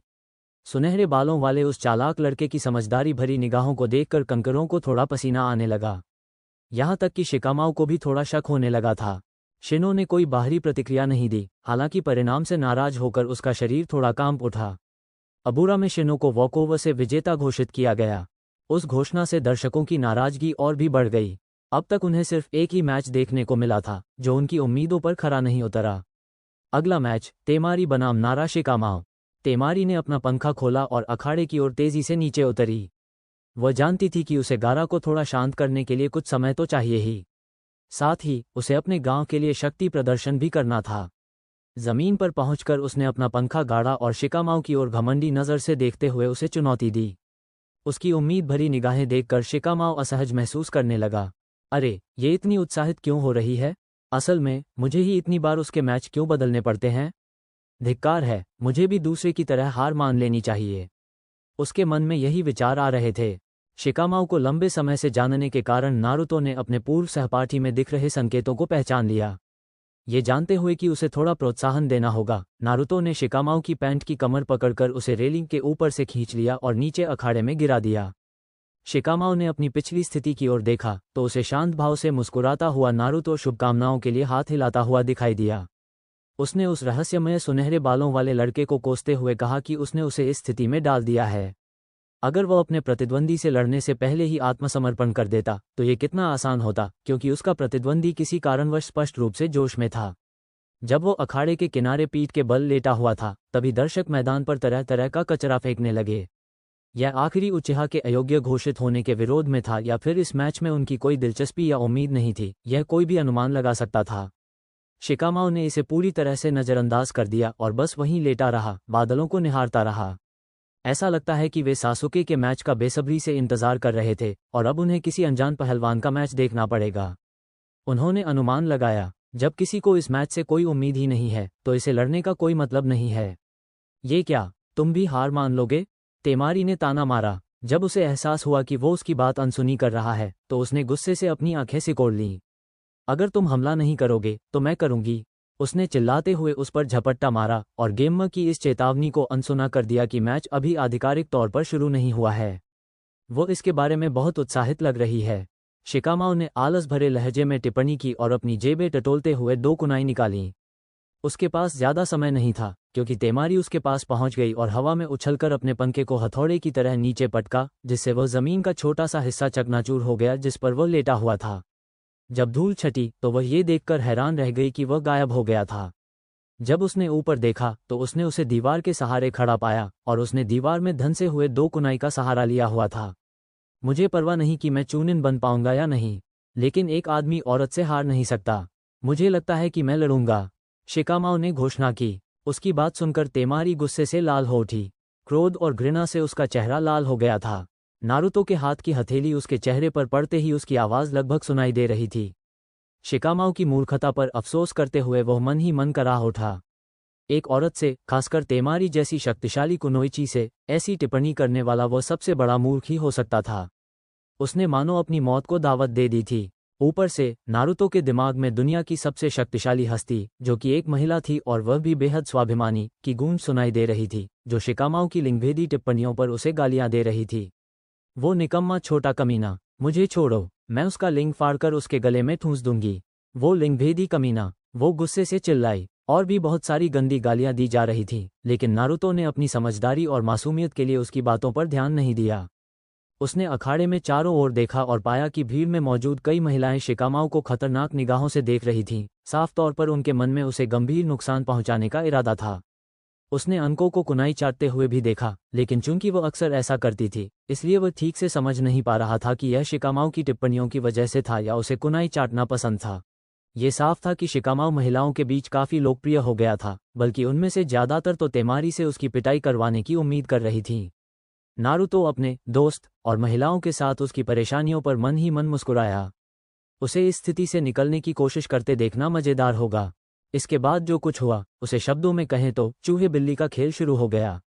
तेमारी ने शिकामाओ पर सीधा हमला बोल दिया, जिसमें उसने फुतोन निंजुत्सु के अपने कुशल ज्ञान और प्रयोग का प्रदर्शन किया। वहीं शिकामाओ ने खुद को टुकड़े टुकड़े होने से बचाने की पूरी कोशिश की। वह लगातार तेमारी को ऐसी परिस्थितियों में डालता रहा जिससे उसे रुककर अपने आसपास और अपनी स्थिति का जायजा लेना पड़ा। पहले तो दर्शक हूटिंग कर रहे थे, लेकिन जल्द ही दोनों प्रतियोगियों की रणनीतिक कुशलता से मंत्रमुग्ध हो गए। जोनिन और चुनिन मैच देख रहे थे, उनमें से कई शिकामाओ की रणनीतिक योजना से प्रभावित हुए। जब लंबे समय तक चली तैयारी के बाद उसने अपने परिवार के खास जुत्सु, कागेमाने नो जुत्सु से आखिरकार हैरान तेमारी को अपने वश में कर लिया, तो सभी को लगा कि उसने जीत पक्की कर ली है। लेकिन फिर उन्हें और भी चौंका देने वाला दृश्य देखने को मिला जब शिकामाओ ने आत्मसमर्पण कर दिया। उसने इसका कारण अपने कम होते चक्रा भंडार को बताया। मैच के इस अंत से कई लोग आक्रोशित थे। तेमारी सबसे ज्यादा नाराज थी, जो इतने सारे रईसों के सामने शिकामाओ द्वारा किए गए अपमान पर उसे गुस्से से घूर रही थी। ये समझना मुश्किल नहीं था कि वह शिकामाओ को गंभीर नुकसान पहुंचाने की योजना बना रही थी, जिस तरह से वह उसे घूर रही थी। आलसी शिकामाओ की इस अनुमानित हरकत पर नारुतो बस हल्के से हंस पड़ा। क्यूबी खुश नहीं थी, और वह नारुतो को ये जता रही थी, क्योंकि वह इस बात पर भड़क रही थी कि उस घमंडी प्यादे ने मैच में कितना अच्छा प्रदर्शन किया। पहले दौर के मैच समाप्त हो चुके हैं, अब हम दूसरे दौर की शुरुआत करेंगे। उजुमिकी, नारुतो और सबाकु नो गारा कृपया मैदान में आएं, उन्होंने घोषणा की। भीड़ में मौजूद कई लोग उत्सुकता से थोड़े तनाव में थे। हालांकि कई लोग उचिहा सासुके की लड़ाई देखने आए थे, लेकिन नेजी जैसे प्रतिभाशाली खिलाड़ी के खिलाफ नारुतो के प्रदर्शन ने कई लोगों का ध्यान अपनी ओर खींच लिया। कुछ लोग दूसरों की तुलना में अधिक भयभीत थे, क्योंकि उन्होंने नारुतो के क्रूर प्रदर्शन के साथ साथ अतीत में उसके साथ किए गए व्यवहार को भी ध्यान में रखा था। गारा रेत के बवंडर में तुरंत अखाड़े में प्रकट हो गया, जबकि नारुतो ने आराम से जाने का रास्ता चुना। जैसे ही वह आराम से अखाड़े की ओर बढ़ा, उसने अपने किराएदार मित्र से बात की। क्या क्यू-चान, आपके पास कोई आखिरी सलाह है? ऐसा मत दिखाओ जैसे तुमने उस असहनीय तानुकी के पात्र को देखते ही इस लड़ाई की योजना नहीं बनाई थी। सच कहूं तो तुम्हारी योजना से मैं पहली बार प्रभावित हूं, लेकिन तुम्हारी चिड़चिड़ी प्रवृत्ति को देखते हुए यह कोई बड़ी बात नहीं है। ये तो तय था कि तुम अपनी इस प्रवृत्ति को दूसरों को असुविधा पहुंचाने वाले तरीकों में ही इस्तेमाल करोगे, उसने झुंझलाहट से कहा। नारुतो, जो कि एक समझदार और शांत स्वभाव का लड़का है, ने उचित जवाब दिया, यानी उसे जीभ चिढ़ाकर। मुझे पता है कि तुम मुझसे प्यार करती हो क्यू-चान, और वो कड़वी बातें बस तुम्हारे अपने दबे हुए प्यार को जाहिर करने का तरीका है। मुझे पता है कि तुम कितनी नखरीली हो सकती हो, इसलिए चिंता मत करो, मैं तुम्हें कभी गंभीरता से नहीं लेता, उसने प्यार से कहा, जिससे वो और भी ज्यादा चिढ़ गई। जहां तक हमारे उस मनमौजी दोस्त की बात है, तो मैं ये नहीं कह सकता कि मुझे उसके साथ जो करने वाला हूं उसके लिए ज्यादा पछतावा है। वैसे भी शायद तुम्हारे साथ इतना समय बिताने से मुझ में कुछ क्रूरता की प्रवृत्ति आ गई है। मैं प्रकाश के मार्ग से कितना भटक गया हूँ। मेरी प्यारी हाकू-चान, कृपया मुझे माफ कर दो कि मैं कितना बिगड़ गया हूँ। फिर भी मेरी हाकू-चान कितनी आज्ञाकारी थी, ये जानते हुए शायद उसे मेरी दया पसंद आती। गुहेहे, नारुतो विकृत रूप से हंसा, उसकी नाक से धीरे धीरे खून बह रहा था और मुंह के किनारे से लार टपक रही थी, क्योंकि वह अपनी मृत प्रेमिका, रोएदार हथकड़ी, मुंह में कपड़ा ठूंसने वाली पट्टी, शहद, चाबुक और रबर की बत्तख से जुड़ी अपनी विकृत कल्पना में खो गया था। क्यूबी अपने मन में उभर रही उन घिनौनी छवियों को देखकर बहुत ज्यादा शर्माने लगा। ओह, गंदी सोच से बाहर निकलो और मैच पर ध्यान दो। ये गंदे विचार बाद में, जब तुम्हें अकेले में कुछ मिल जाए, तब सोच लेना। उसने उस पर चिल्लाते हुए कहा। अपने मीते सपने से बाहर आते हुए नारुतो ने अपने दोस्त किराएदार पर शरारती मुस्कान बिखेरी। क्यों, अगर मुझे कुछ पता न होता क्यों-चान, तो मैं सोचता कि तुम मेरी कामुक इच्छाओं को पूरा करते हुए मुझे घूरने का इंतजार कर रही हो। मैंने तुम्हें एक शोटाकॉन इरो कित्सुने नहीं समझा था, नारुतो ने चिढ़ाते हुए कहा, जिससे विशालकाय लोमड़ी दानव गुस्से से भड़क उठा। शोताह कौन? मैं शोताह कौन नहीं हूँ, तुम बदतमीज। तुम्हारी हिम्मत कैसे हुई मेरे बारे में, शक्तिशाली क्यूबिनो योको के बारे में, ऐसी बात कहने की? अगर मैं इस मोहर में न फंसी होती तो मैं तुम्हें चीर फाड़ कर देती, धीरे धीरे और सलीके से, जब तक तुम मुझसे जल्दी मौत की भीख न मांगो, उसने धमकी भरे लहजे में और चेहरे पर क्रूर भाव के साथ कहा, जिससे नारुतो पर जरा भी असर नहीं पड़ा। तुम हमेशा कहती हो कि तुम हजारों साल पुरानी हस्ती हो, जिसका मतलब है कि तुम्हारे आसपास के सभी लोग तुमसे सदियों छोटे हैं, तो तकनीकी रूप से तुम एक शोटाकॉन हो।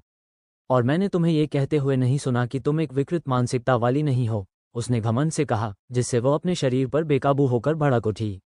उसमें उसे बुरी तरह गुस्सा दिलाने की अद्भुत कला थी। क्यों-चान, मैं तुम्हें चिढ़ाता रहूं, लेकिन हम लगभग पहुंच चुके हैं। अपना असली रूप दिखाओ, अब समय आ गया है कि दुनिया जान ले कि उज़ुमकी नारुतो से पंगा लेना ठीक नहीं है। नारुतो ने अखाड़े में प्रवेश करते हुए और गारा के सामने अपनी जगह लेते हुए अपने चेहरे पर ठंडी मुस्कान के साथ कहा। क्यूबी मन ही मन मुस्कुराए। हालांकि उसका जिनचुरिकी एक चिड़चिड़ा कमीना था जो उसे चिढ़ाने में शैतानी आनंद लेता था, लेकिन उसे कभी भी बड़े पैमाने पर अराजकता और तबाही मचाने की उसकी क्षमता पर संदेह नहीं था। उसे अपने दुश्मनों को दर्द देते और उनमें भय पैदा करते देखना एक आनंद था। वो कभी खुलकर नहीं कहती, लेकिन वह पूरी दुनिया में उसका सबसे प्रिय व्यक्ति था। यहाँ तक कि उसकी शरारतें भी उसे अच्छी लगने लगी थीं, क्योंकि वो उसे किसी औजार या राक्षस की बजाय एक दोस्त और साथी की तरह मानता था। यह उसके लिए ताज़ी हवा के झोंके जैसा था, हालांकि वो कभी उससे यह बात स्वीकार नहीं करती। वह इतना घमंडी हो जाता कि वह उसे बर्दाश्त नहीं कर पाती। फिलहाल वह आराम से बैठकर अपने साथी को वही करते हुए देखती रही जो वह सबसे अच्छा करता है, दखल देने वाले बदमाशों की योजनाओं को नाकाम करना और अपने चारों ओर अराजकता फैलाना। दृश्य परिवर्तन, ये काफी दिलचस्प होने वाला है, असुमा ने टिप्पणी की। सचमुच, सूना के लड़के को हल्के में नहीं लिया जा सकता। वैसे भी, युवा नारुतो कुन ने मेरे शिष्य को हराकर हमें दिखा दिया है कि वह कितना खतरनाक हो सकता है। अब तक उसने जो कौशल दिखाया है, और जो उसने शायद अभी तक नहीं बताया है, साथ ही सूना के लड़के की एक तरफा आक्रमण रक्षा को देखते हुए, मुझे लगता है कि नारुतो कुन के पास जीतने का अच्छा मौका है। गाई ने एक दुर्लभ क्षण में स्पष्टता से कहा। ली, जो अपने गुरु के बगल में बैठा देख रहा था, उत्सुकता से अपनी छड़ी को कसकर पकड़े हुए था। उसने नारुतो कुन को, जिसे खुद की तरह सबसे कमजोर माना जाता था, अपने सबसे बड़े प्रतिद्वंद्वी को आसानी से हराते हुए देखा था। और अब उसका सामना उस व्यक्ति से था जिसने उसे लगभग अपाहिज कर दिया था। उसे नारुतो कुन की प्रशंसा के शब्द याद आए, और उसने खुद से वादा किया कि वह बेहतर होने का रास्ता खोजेगा, न केवल उस व्यक्ति की उम्मीदों पर खरा उतरने के लिए जिसका वह इतना सम्मान करने लगा था, बल्कि एक दिन उन्हें एक ऐसी टक्कर देने के लिए भी जो उन्हें याद रहे। बिल्कुल सही गाय, मैंने उस सेक्सी गाकी पर बहुत सारा पैसा लगाया है। वो मम्मी को ढेर सारा पैसा कमाने में मदद करेगा। अनको ने ये सोचकर अपनी आंखें रियो के प्रतीकों में बदलते हुए कहा कि वह जीतने वाले पैसों से कितने सारे डांगो खरीद सकती है। बाकी नौसिखिए चुपचाप देख रहे थे, अभी भी इस बात को पूरी तरह समझने की कोशिश कर रहे थे कि नारुतो इतना शक्तिशाली कैसे बन गया है। पिछले कुछ महीनों में उसमें आए बदलाव को देखना अब भी अविश्वसनीय लग रहा था। दृश्य परिवर्तन, दूसरे दौर का पहला मैच, उज़ुमकी नारुतो बनाम सबाकु नो गारा। गेम्मा ने प्रत्येक प्रतिभागी की ओर देखते हुए घोषणा की, जिन्होंने सहमति में सिर हिलाया, फिर अपना हाथ नीचे करते हुए कहा, शुरू करो। उसका मानसिक विराम उस समय रुक गया जब दोनों योद्धाओं के बीच में पत्तों का एक बवंडर उठा, जिससे एक बेपरवाह काकाशी और एक अभिमानी दिखने वाला उचिहा सासुके प्रकट हुआ। इन दोनों बेवकूफ़ों को देखकर नारुतो का पसीना छूट गया, जो खुद को कूल दिखाने की कोशिश कर रहे थे। उसे सच में कोनोहा की व्यवस्था पर सवाल उठाना पड़ा कि ये दोनों मूर्ख बिना मानसिक जांच और फिर गद्देदार कमरे में बंद किए इतनी दूर तक कैसे पहुंच गए। माफ़ कीजिए, क्या हम देर से आ रहे हैं? काकाशी ने अपनी छोटी नारंगी किताब से नजरें हटाए बिना लापरवाही से पूछा। जेन्मा को अपने सेनबोन को दांतों से दबाना पड़ा ताकि वह जोनिन के व्यवहार पर भड़क न उठे, साथ ही इस तथ्य के कारण भी कि उसने और उसके छात्र ने अपने देर से आने के व्यवहार से कोनोहा को कुछ शर्मिंदगी पहुंचाई थी। दरअसल, जी हाँ, आप ही हैं। पहले दौर के मैच पहले ही समाप्त हो चुके हैं। आपको 5 मिनट का अतिरिक्त समय दिए जाने के बावजूद उपस्थित न होने के कारण अयोग्य घोषित कर दिया गया है। मैं आपसे विनम्रतापूर्वक मैदान खाली करने का अनुरोध करता हूं ताकि हम अगला मैच शुरू कर सकें, जिसे आपने अभी बाधित किया है। गेम्मा ने काकाशी के चेहरे पर बढ़ते भय और उचेहा के गुस्से को देखते हुए थोड़ी संतुष्टि के साथ कहा। लेकिन काकाशी हकलाया। उसने सोचा था कि सासुके के लिए मैच स्थगित कर दिया जाएगा क्योंकि ज्यादातर लोग उसे देखने आए थे। उन्हें देर से आना पड़ा क्योंकि सासुके ने आखिरकार काकाशी द्वारा सिखाए गए जुत्सु को अच्छी तरह से सीख लिया था, जो स्वीकार्य स्तर का था। उसने कभी कल्पना भी नहीं की थी कि उसका छात्र अयोग्य घोषित हो जाएगा, जिससे उनकी सारी मेहनत व्यर्थ हो जाएगी क्योंकि उसका छात्र अपनी मेहनत का फल नहीं दिखा पाएगा। उसने मैदान के पार देखा और अपने दूसरे छात्र को वहां बेफिक्र खड़ा देखकर हैरान रह गया। उस पर एक खरोंच तक नहीं थी और न ही उसके बाल बिखरे हुए थे। नारुतो का इस मैच में लड़ना केवल यही संकेत दे सकता था कि उसने युगा नेजी को हरा दिया है, जो काकाशी ने कभी सोचा भी नहीं था कि वो कर पाएगा। जिस तरह से वो लड़ाई में शामिल हुआ ही नहीं लग रहा था, उससे यही संकेत मिलता था कि उसने बड़ी आसानी से जीत हासिल की है।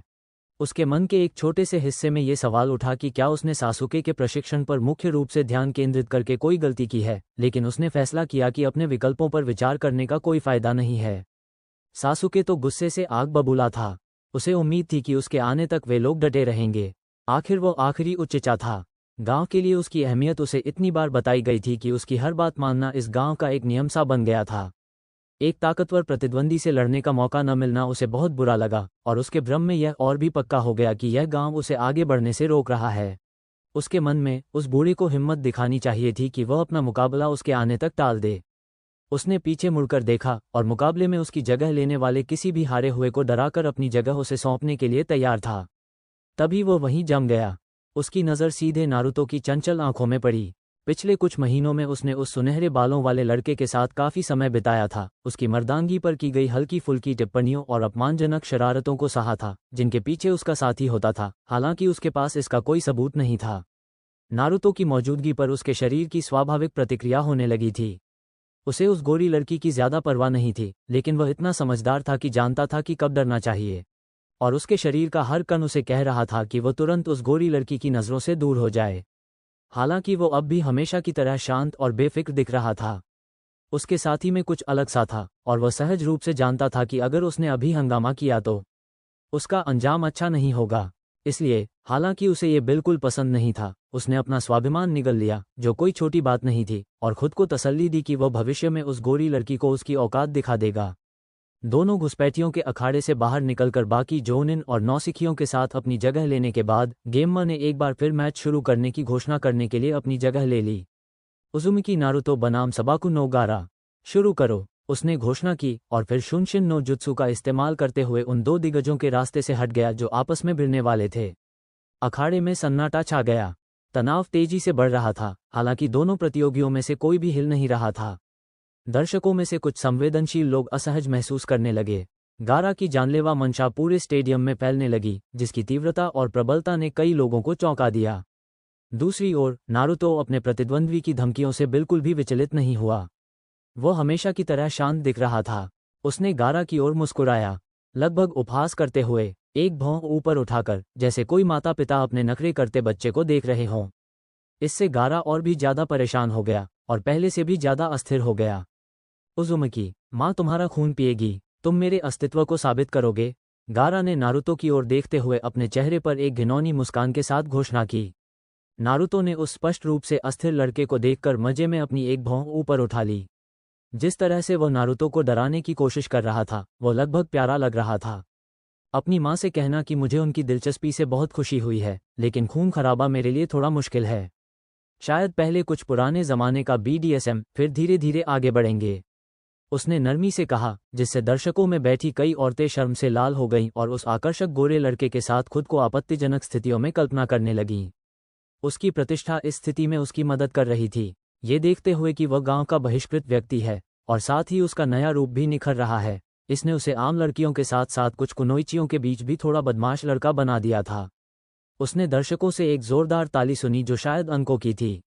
उसने अपनी बची खुची समझदारी के लिए इस विचार पर ज्यादा देर न सोचने का फैसला किया।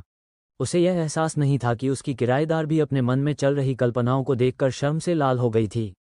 जैसे ही उसने अपना ध्यान अपने प्रतिद्वंद्वी पर वापस केंद्रित किया, लड़के के चेहरे पर अनभिज्ञ भाव देखकर वह पसीना पोंछने से खुद को रोक नहीं पाया। एक नरसंहार करने वाले सन की व्यक्ति के लिए वह समाज के अधिक भ्रष्ट पक्ष से बिल्कुल अनजान प्रतीत होता था। नारुतो को मन ही मन हंसते देख गारा ने इसे अपमान समझा और उस सुनहरे बालों वाले लड़के पर रेत की एक लहर फेंकी, जिससे नारुतो हमले से बचने के लिए पीछे की ओर उछल गया। लेकिन रेत का हमला जारी रहा और गारा ही खेल का संचालक बना हुआ था।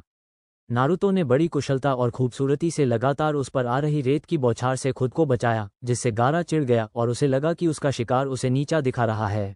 उसे इस बात का एहसास नहीं था कि नारुतो इस दोस्ताना हमले के दौरान गारा की रेत का आकलन कर रहा था, उसकी प्रतिक्रिया का समय और हमले की गति का जायजा ले रहा था ताकि भविष्य में उसका इस्तेमाल कर सके। नारुतो ने अपनी ओर आती रेत की एक और लहर को चकमा दिया, लेकिन इस बार उसने कुछ अलग किया। पीछे की ओर पलटी मारते हुए उसने एक कुनाई को सीधे जमीन में गाड़ दिया। यह एक साधारण कुनाई थी, बस इसमें एक छल्ले से जुड़ा टैग लगा हुआ था। टैग को देखकर ज्यादातर लोगों ने सोचा कि यह एक विस्फोटक टैग है। नारुतो झट से उस जगह से हट गया और अपने द्वारा गाड़े गए कुनाई के लंबवत दिशा में दौड़ने लगा। गारा की रेत एक बार फिर उसके पीछे आई, लेकिन नारुतो ने कुशलता से चकमा दिया और फिर से एक कुनाई गाड़ दी। उसने अपनी हरकत को 2 बार और दोहराया, जिससे गारा निराश हो गया और दर्शक भ्रमित हो गए। कुछ देर तक चूहे बिल्ली का खेल खेलने के बाद नारुतो ने फैसला किया कि उसने रेत की आक्रमण क्षमताओं के बारे में पर्याप्त डेटा एकत्र कर लिया है और उसने इसकी रक्षा क्षमताओं का परीक्षण करने का निर्णय लिया। गारा को नारुतो की धुंधली सी झलक ही दिखाई दी, इससे पहले कि एक जोरदार प्रहार ने उसकी रेत की ढाल को चकनाचूर कर दिया और उसे एक कदम पीछे हटने पर मजबूर कर दिया। लाल बालों वाले गारा को ठीक वैसा ही अनुभव हुआ जैसा कि बड़ी भौहों वाले गारा के साथ हुआ था। नारुतो ने अपनी असाधारण गति का इस्तेमाल करते हुए ढाल पर लगातार वार किए, अपनी गति को लगातार बढ़ाते हुए ढाल को भेदने में कामयाब रहा और अंत में गारा के जबड़े पर जोरदार प्रहार किया। इस क्रम को अंजाम देते समय दर्शकों को ऐसा लग रहा था कि वह लगातार तेज होता जा रहा है, जो काफी हद तक सच भी था। लेकिन उन्होंने यह नहीं देखा कि नारुतो अपने शरीर पर लगे गुरुत्वाकर्षण और प्रतिरोध के सील्स का स्तर लगातार कम कर रहा था, जिससे उसकी गति बढ़ रही थी, यहां तक कि वह उस स्थिति तक पहुंच गया जहां वह गारा की स्वचालित सुरक्षा को भेद सकता था। उसके पास सील्स को हटाने के लिए अभी भी कुछ और स्तर थे, लेकिन उसने वर्तमान स्तर पर ही संतोष कर लिया। उसने गारा को हराने के लिए ब्रूट फोर्स का इस्तेमाल करने की योजना नहीं बनाई थी, लेकिन उसकी सुरक्षा को भेदने की क्षमता उसकी योजना के लिए आवश्यक थी। नारुतो के मुक्के का वार खाने के बाद गारा पीछे की ओर लड़खड़ा गया। वह इस बात से हैरान था कि एक बार फिर कोई उसकी रक्षा पंक्ति को भेदने में कामयाब हो गया था। नारुतो को ये बात बहुत पहले ही समझ आ गई थी कि गारा अपनी स्वचालित रक्षा प्रणाली के बिना पूरी तरह से असहाय है। उसने ताइजुत्सु, केनजुत्सु या जेनजुत्सु का प्रशिक्षण नहीं लिया था। अपनी रक्षात्मक तकनीक पर अत्यधिक निर्भरता ने उसे अहंकारी बना दिया था और उसने अन्य शिनोबी विद्याओं की उपेक्षा की, जिसके कारण उसे यह विश्वास हो गया कि वह अजेय है। उसकी रक्षा क्षमता को हटा दें तो वह एक कम प्रशिक्षित अकादमी छात्र मात्र है जिसे ठीक से लड़ना नहीं आता। ली ने प्रारंभिक दौर के मैच में ये साबित कर दिया। अगर ली निंजुत्सु का उपयोग कर पाता या गारा के खिलाफ इस्तेमाल करने के लिए उसके पास कोई हथियार होता तो वो मैच जीत सकता था। गारा के लिए दुर्भाग्य की बात यह थी कि नारुतो के पास न केवल उससे कहीं अधिक चक्र और सहनशक्ति थी, बल्कि उसके कठोर प्रशिक्षण कार्यक्रम ने उसे लगभग हर शिनोबी विधा में खुद को बनाए रखने में सक्षम बना दिया था। नारुतो अपने प्रतिद्वंदी पर नरमी बरतने के मूड में बिल्कुल नहीं था। भले ही वे दोनों जिनचुरिकी थे, लेकिन अपने खुफिया नेटवर्क से उसे पता था कि गारा इन परीक्षाओं के दौरान असल में क्या करने वाला है। उसे ये भी पता था कि होकागे को भी आने वाली घटनाओं की जानकारी है, क्योंकि उसके शैडो क्लोन और उसकी साथी साया ने तोकुबेत्सु जोनिन गेको हयाते की जान बचाई थी। इसलिए नारुतो ने दुश्मन के हथियार को बेअसर करने का बीड़ा उठाया। उसे पता था कि अब गारा उसके लिए कोई खास खतरा नहीं रहेगा। वह जिनचुरिकी के रूप में अपनी क्षमताओं पर इतना निर्भर था कि नारुतो के सामने उसकी कोई उम्मीद ही नहीं थी। वह जानता था कि उसे गारा को उस स्थिति तक लाना होगा जहां वह उसे अपने इच्छित तरीके से निष्क्रिय कर सके, और ऐसा करने के लिए वह वही करेगा जो वह सबसे अच्छा करता था। उसे तब तक उकसाता रहेगा जब तक कि उसका बचा हुआ थोड़ा सा धैर्य भी खत्म न हो जाए और वह अपना बचाव छोड़कर अपनी जिनचुरिकी क्षमताओं का पूरी तरह से इस्तेमाल करने लगे। उसने एक परछाई का रूप धारण किया और फिर गारा पर कई सारे शूरिकेन फेंके। असली गारा और परछाई का रूप धारण करने वाले गारा ने अलग अलग मुद्राएं बनाईं और फिर पुकार लगाए। शूरिकेन केज बुनशिन नो जुत्सु फ्यूटन कैटेन शूरिकेन। नारुतो द्वारा फेंके गए 5 शूरिकेन 50 गुना बढ़ गए और फिर उनमें से प्रत्येक पर तेज हवा का चक्रा लेप लगा दिया गया, जिससे उनकी घूर्णन गति और काटने की क्षमता और भी बढ़ गई। फेंकने की गति और चक्रा की प्रकृति के कारण उनमें से काफी सारे शूरिकेन रेत की ढाल को भेदकर गारा के शरीर पर कई घाव कर गए, भले ही उनकी गति थोड़ी धीमी हो गई थी। जैसे ही गारा की नज़र अपने शरीर से बहते खून पर पड़ी, अखाड़े में एक तीखी चीख गूंज उठी, एक ऐसा दृश्य जिसे देखने की उसने कभी कल्पना भी नहीं की थी। सूना दल के कुछ सदस्य अपने गांव के सबसे खतरनाक व्यक्ति को काजेगे के पीछे पहली बार घायल होते देख असहज हो गए। कई लोगों ने किसी संकेत की उम्मीद में कागे बॉक्स की ओर देखा, लेकिन कोई संकेत न मिलने पर आश्चर्यचकित रह गए। अधिकांश को पूरा विश्वास था कि काजेगे अब तक संकेत दे चुके होते। कोई और विकल्प न देखकर, ताकि उन पर और अधिक संदेह न हो, उन्होंने फिलहाल बेचैनी से शांत रहने का फैसला किया और उम्मीद की कि मुकाबला उनके पक्ष में जाएगा। जब गारा अपने खून को देखकर घबरा रहा था, तभी नारुतो ने मौका देखकर उस पर झपट्टा मारा और तेजी से उसके सामने आकर उसकी छाती पर जोरदार मुक्का मारा, जिससे गारा पीछे की ओर लड़खड़ा गया और अचानक लगे इस वार से उसे खांसी आ गई। वार के बाद गारा की छाती से हल्की सी चमक निकल रही थी, जिसे ज्यादातर लोगों ने नहीं देखा। इसके बाद उसने गारा के सिर के किनारे पर एक जोरदार मुक्का मारा और फिर नीचे झुककर उसे उठाकर गिरा दिया। गिरते हुए गारा की पसलियों पर एक जोरदार लात मारी गई, जिससे गारा स्टेडियम के दूसरी ओर जा गिरा और दूर छोर पर दीवार से जा टकराया। उसके पीछे धूल उड़ती हुई बेजान सी पड़ी थी। ये मुकाबला कुछ ही सेकंड तक चला, क्योंकि नारुतो की तेज गति को देखकर कुछ जोनिन भी उसका पीछा नहीं कर पा रहे थे। अधिकांश लोग ये देखकर हैरान थे कि लड़का इतनी तेजी से चल भी सकता है, और काकाशी और सासुके तो सबसे ज्यादा हैरान थे। सासुके एक बार फिर उस गोरे लड़के के कौशल पर मन ही मन गुस्से से उबल रहा था। पिछले कुछ महीनों में वो अक्सर ऐसा ही कर रहा था। जब भी उसे लगता कि उसने उस गोरे लड़के को पीछे छोड़ दिया है, वो असहनीय रूप से सबसे पीछे रहने वाला अपनी प्रतिभा का ऐसा प्रदर्शन कर देता था कि सासुके घबरा जाता था। उसे उस शक्ति की जरूरत थी, इटाची को मारने की शक्ति, उस बेवकूफ को उसकी औकात दिखाने की शक्ति। इस विचार से उसकी गर्दन में बेचैनी होने लगी, लेकिन सौभाग्य से सभी लोग मैच पर टकटकी लगाए हुए थे और किसी ने भी उस पर ध्यान नहीं दिया। नारुतो पीछे हटकर स्थिति का जायजा लेने लगा। जब उसने देखा कि गारा उस दीवार से खुद को निकालने की कोशिश कर रहा है जिसमें नारुतो ने उसे फंसा दिया था। उस आखिरी वार से उसका मुख्य उद्देश्य पूरा हो चुका था और यह मुकाबला लगभग उसका ही था। वो इसे अभी आसानी से खत्म कर सकता था, लेकिन अंत में उसने ऐसा न करने का फैसला किया। इसके पीछे दो कारण थे। पहला, वह अपने साथी जिनचुरिकी की क्षमताओं और ताकत को देखना चाहता था, और दूसरा, वह एक संदेश देना चाहता था। गारा को परीक्षा शुरू होने से पहले ही सबसे खतरनाक प्रतिद्वंद्वी माना जाता था। नारुतो न केवल अन्य प्रतियोगियों को, बल्कि परिषद के मूर्खों और इस गांव में रहने वाले अन्य मूर्खों को भी एक संदेश देना चाहता था। वो अब उनका बलि का बकरा बनकर नहीं रहना चाहता था। अपने जीवन के अधिकांश समय में उसे उनके ताने और क्रूर शब्दों को सहना पड़ा था। उसे बहिष्कृत करने और उसका जीवन दयनीय बनाने के प्रयासों को सहना पड़ा था। उसने ये सब सहन किया। अकेलेपन और निराशा की आग में तपकर वह एक मजबूत और दृढ़ निश्चयी व्यक्ति बनकर उभरा। यह उसकी अपनी पहचान बनाने का एक मौका था, ऐसा कह सकते हैं। वह अपने सारे पत्ते नहीं खोलना चाहता था, लेकिन वह इतना जरूर करेगा जिससे उसे बर्बाद करने की कोशिश करने वालों के मन में पर्याप्त भय पैदा हो जाए। नारुतो ने राम मुद्रा में अपना हाथ ऊपर उठाया, जिससे आसपास के लोगों का ध्यान उसकी ओर आकर्षित हुआ। उसने अपनी आंखें बंद कर लीं और फिर अपनी इच्छानुसार चक्रा का प्रयोग किया। जब नारुतो मानो ध्यान में लीन था, गारा बड़ी मुश्किल से अखाड़े के बीचों बीच पहुंचा। पूरे रास्ते वह अपने प्रतिद्वंदी को घृणा से घूरता रहा। उसने अपने जीवन में इतना दर्द कभी महसूस नहीं किया था। ऐसा होना मुमकिन नहीं था, लेकिन किसी तरह यह व्यक्ति उसे चोट पहुंचा रहा था। वो उसका खून निकाल रहा था। वो उसके अस्तित्व को नकार रहा था। अक्षम्य। गारा के लिए यह अक्षम्य था। उसके दिमाग में एक आवाज उसे उकसा रही थी और गारा धीरे धीरे उसके आदेशों का पालन करने लगा। उसके चारों ओर रेत तेजी से घूमने लगी। दर्शक दीर्घा में बैठे सुनानिन, यहूदी धर्मगुरु, ये सब देखकर तनावग्रस्त हो गए।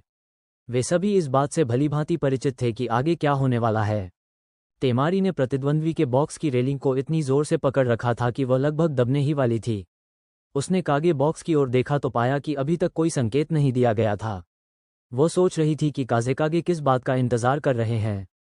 हालात जल्द ही बिगड़ने वाले थे और उन्हें जल्द से जल्द कार्रवाई करनी थी, क्योंकि अभी भी उनके पास अचानक हमला करने का मौका था।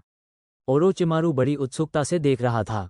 अब जब सासुके मुकाबले में नहीं था, तो वह देखना चाहता था कि क्यूबी के इस बच्चे के पास और क्या क्या सरप्राइज हैं।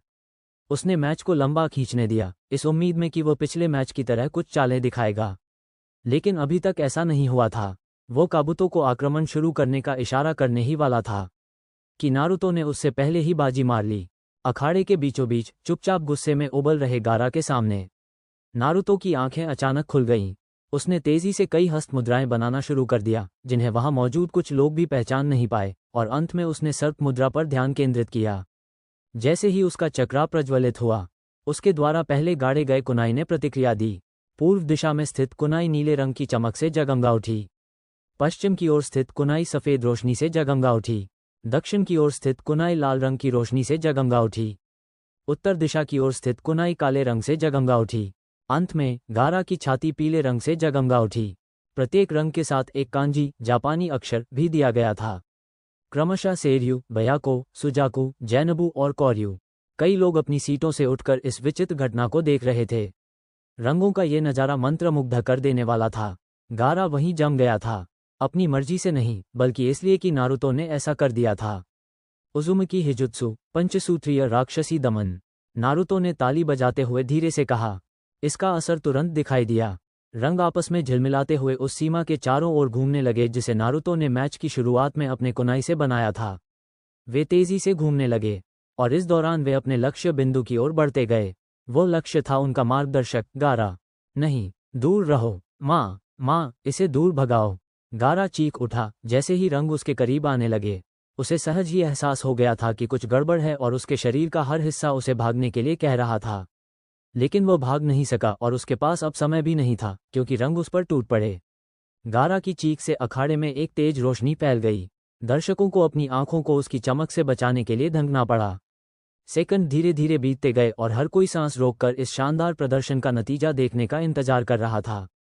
जैसे ही चकाचौंध कम हुई, दर्शक एक बार फिर अखाड़े का पूरा दृश्य देख पाए और जो उन्होंने देखा उससे वे निराश हो गए। नारुतो अभी भी अपनी पिछली स्थिति में ठीक उसी मुद्रा में खड़ा था। गारा डर के मारे अपना चेहरा ढंक रहा था, लेकिन आखिरकार उसका डर भी तब टूट गया जब उसे एहसास हुआ कि उसे कोई दर्द नहीं हो रहा है। उसने धीरे से अपनी बाहें नीचे की और ये देखने के लिए अपनी हथेलियों को हिलाया कि सब कुछ ठीक से काम कर रहा है या नहीं।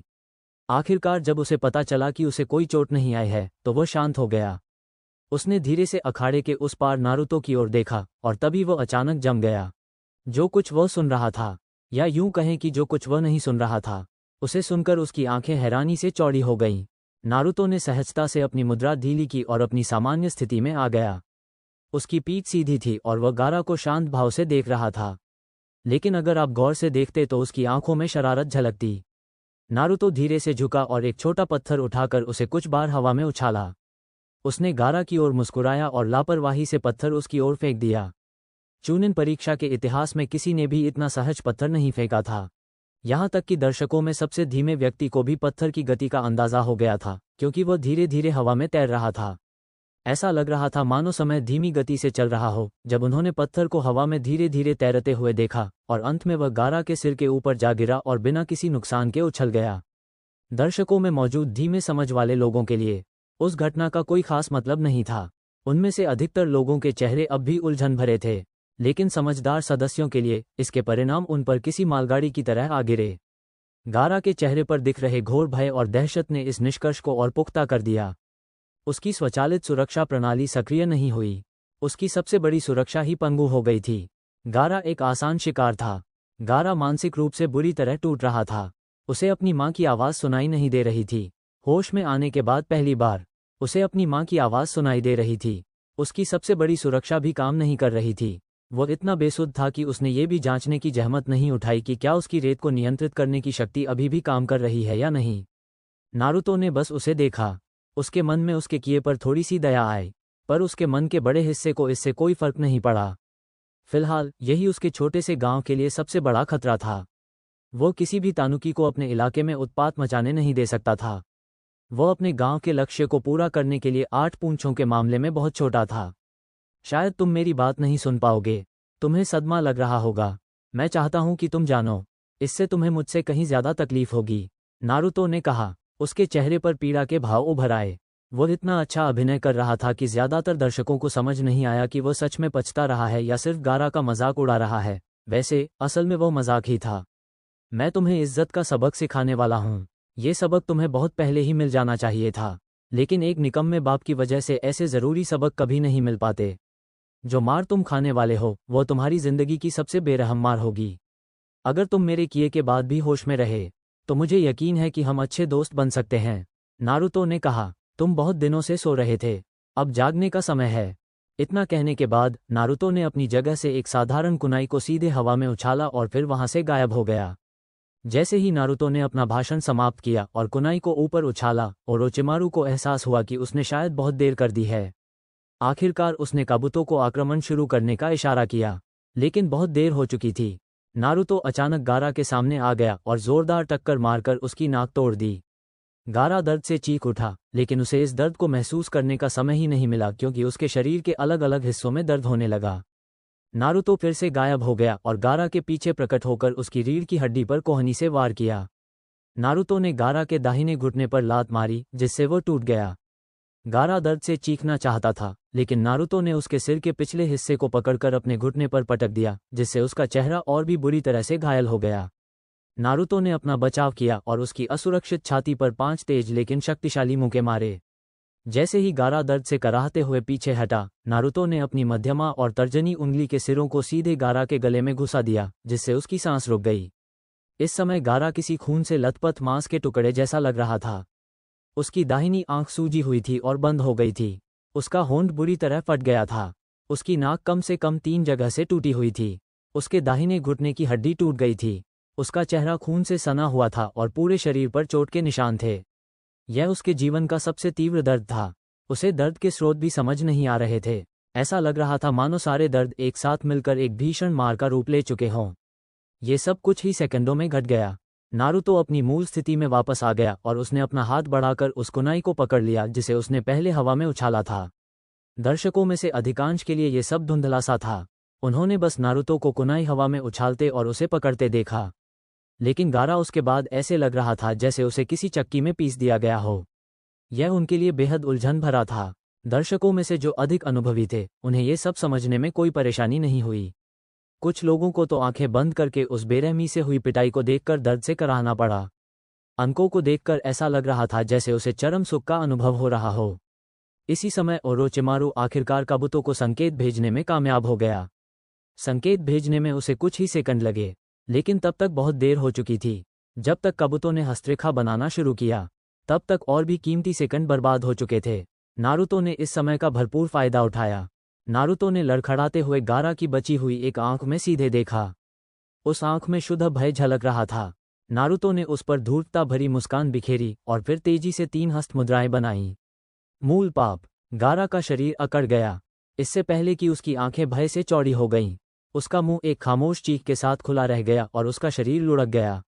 वो पूरी तरह से स्तब्ध था। मैदान में पंख उड़ने लगे। नारुतो ने अपने चक्रा का बल लगाया और उस मायाजाल को नष्ट कर दिया जो उस पर हावी होने की कोशिश कर रही थी। स्टेडियम और पूरे गांव में धमाकों की आवाजें गूंज उठीं। तेमारी, कंकुरो और उनके गुरु बाकी ने अचानक उसे घेर लिया। वे क्रोध और भय से उसकी ओर देख रहे थे, लेकिन भय उन पर हावी हो गया क्योंकि वे उसकी उपस्थिति से भयभीत थे। नारुतो ने उनकी आंखों में देखा और उसके आमतौर पर शांत और सौम्य चेहरे पर एक भयानक भाव उभर आया। उसके सामने कांपते हुए विरोधियों पर एक खूनी, द्वेषपूर्ण मुस्कान छा गई। आक्रमण शुरू हो चुका है। वीडियो देखने के लिए धन्यवाद। अगर पसंद आया हो तो लाइक करें, सब्सक्राइब करें और कमेंट जरूर करें। बेल आइकन ऑन करना मत भूलिए और मेरे बाकी वीडियो भी जरूर देखें। मिलते हैं अगली वीडियो में।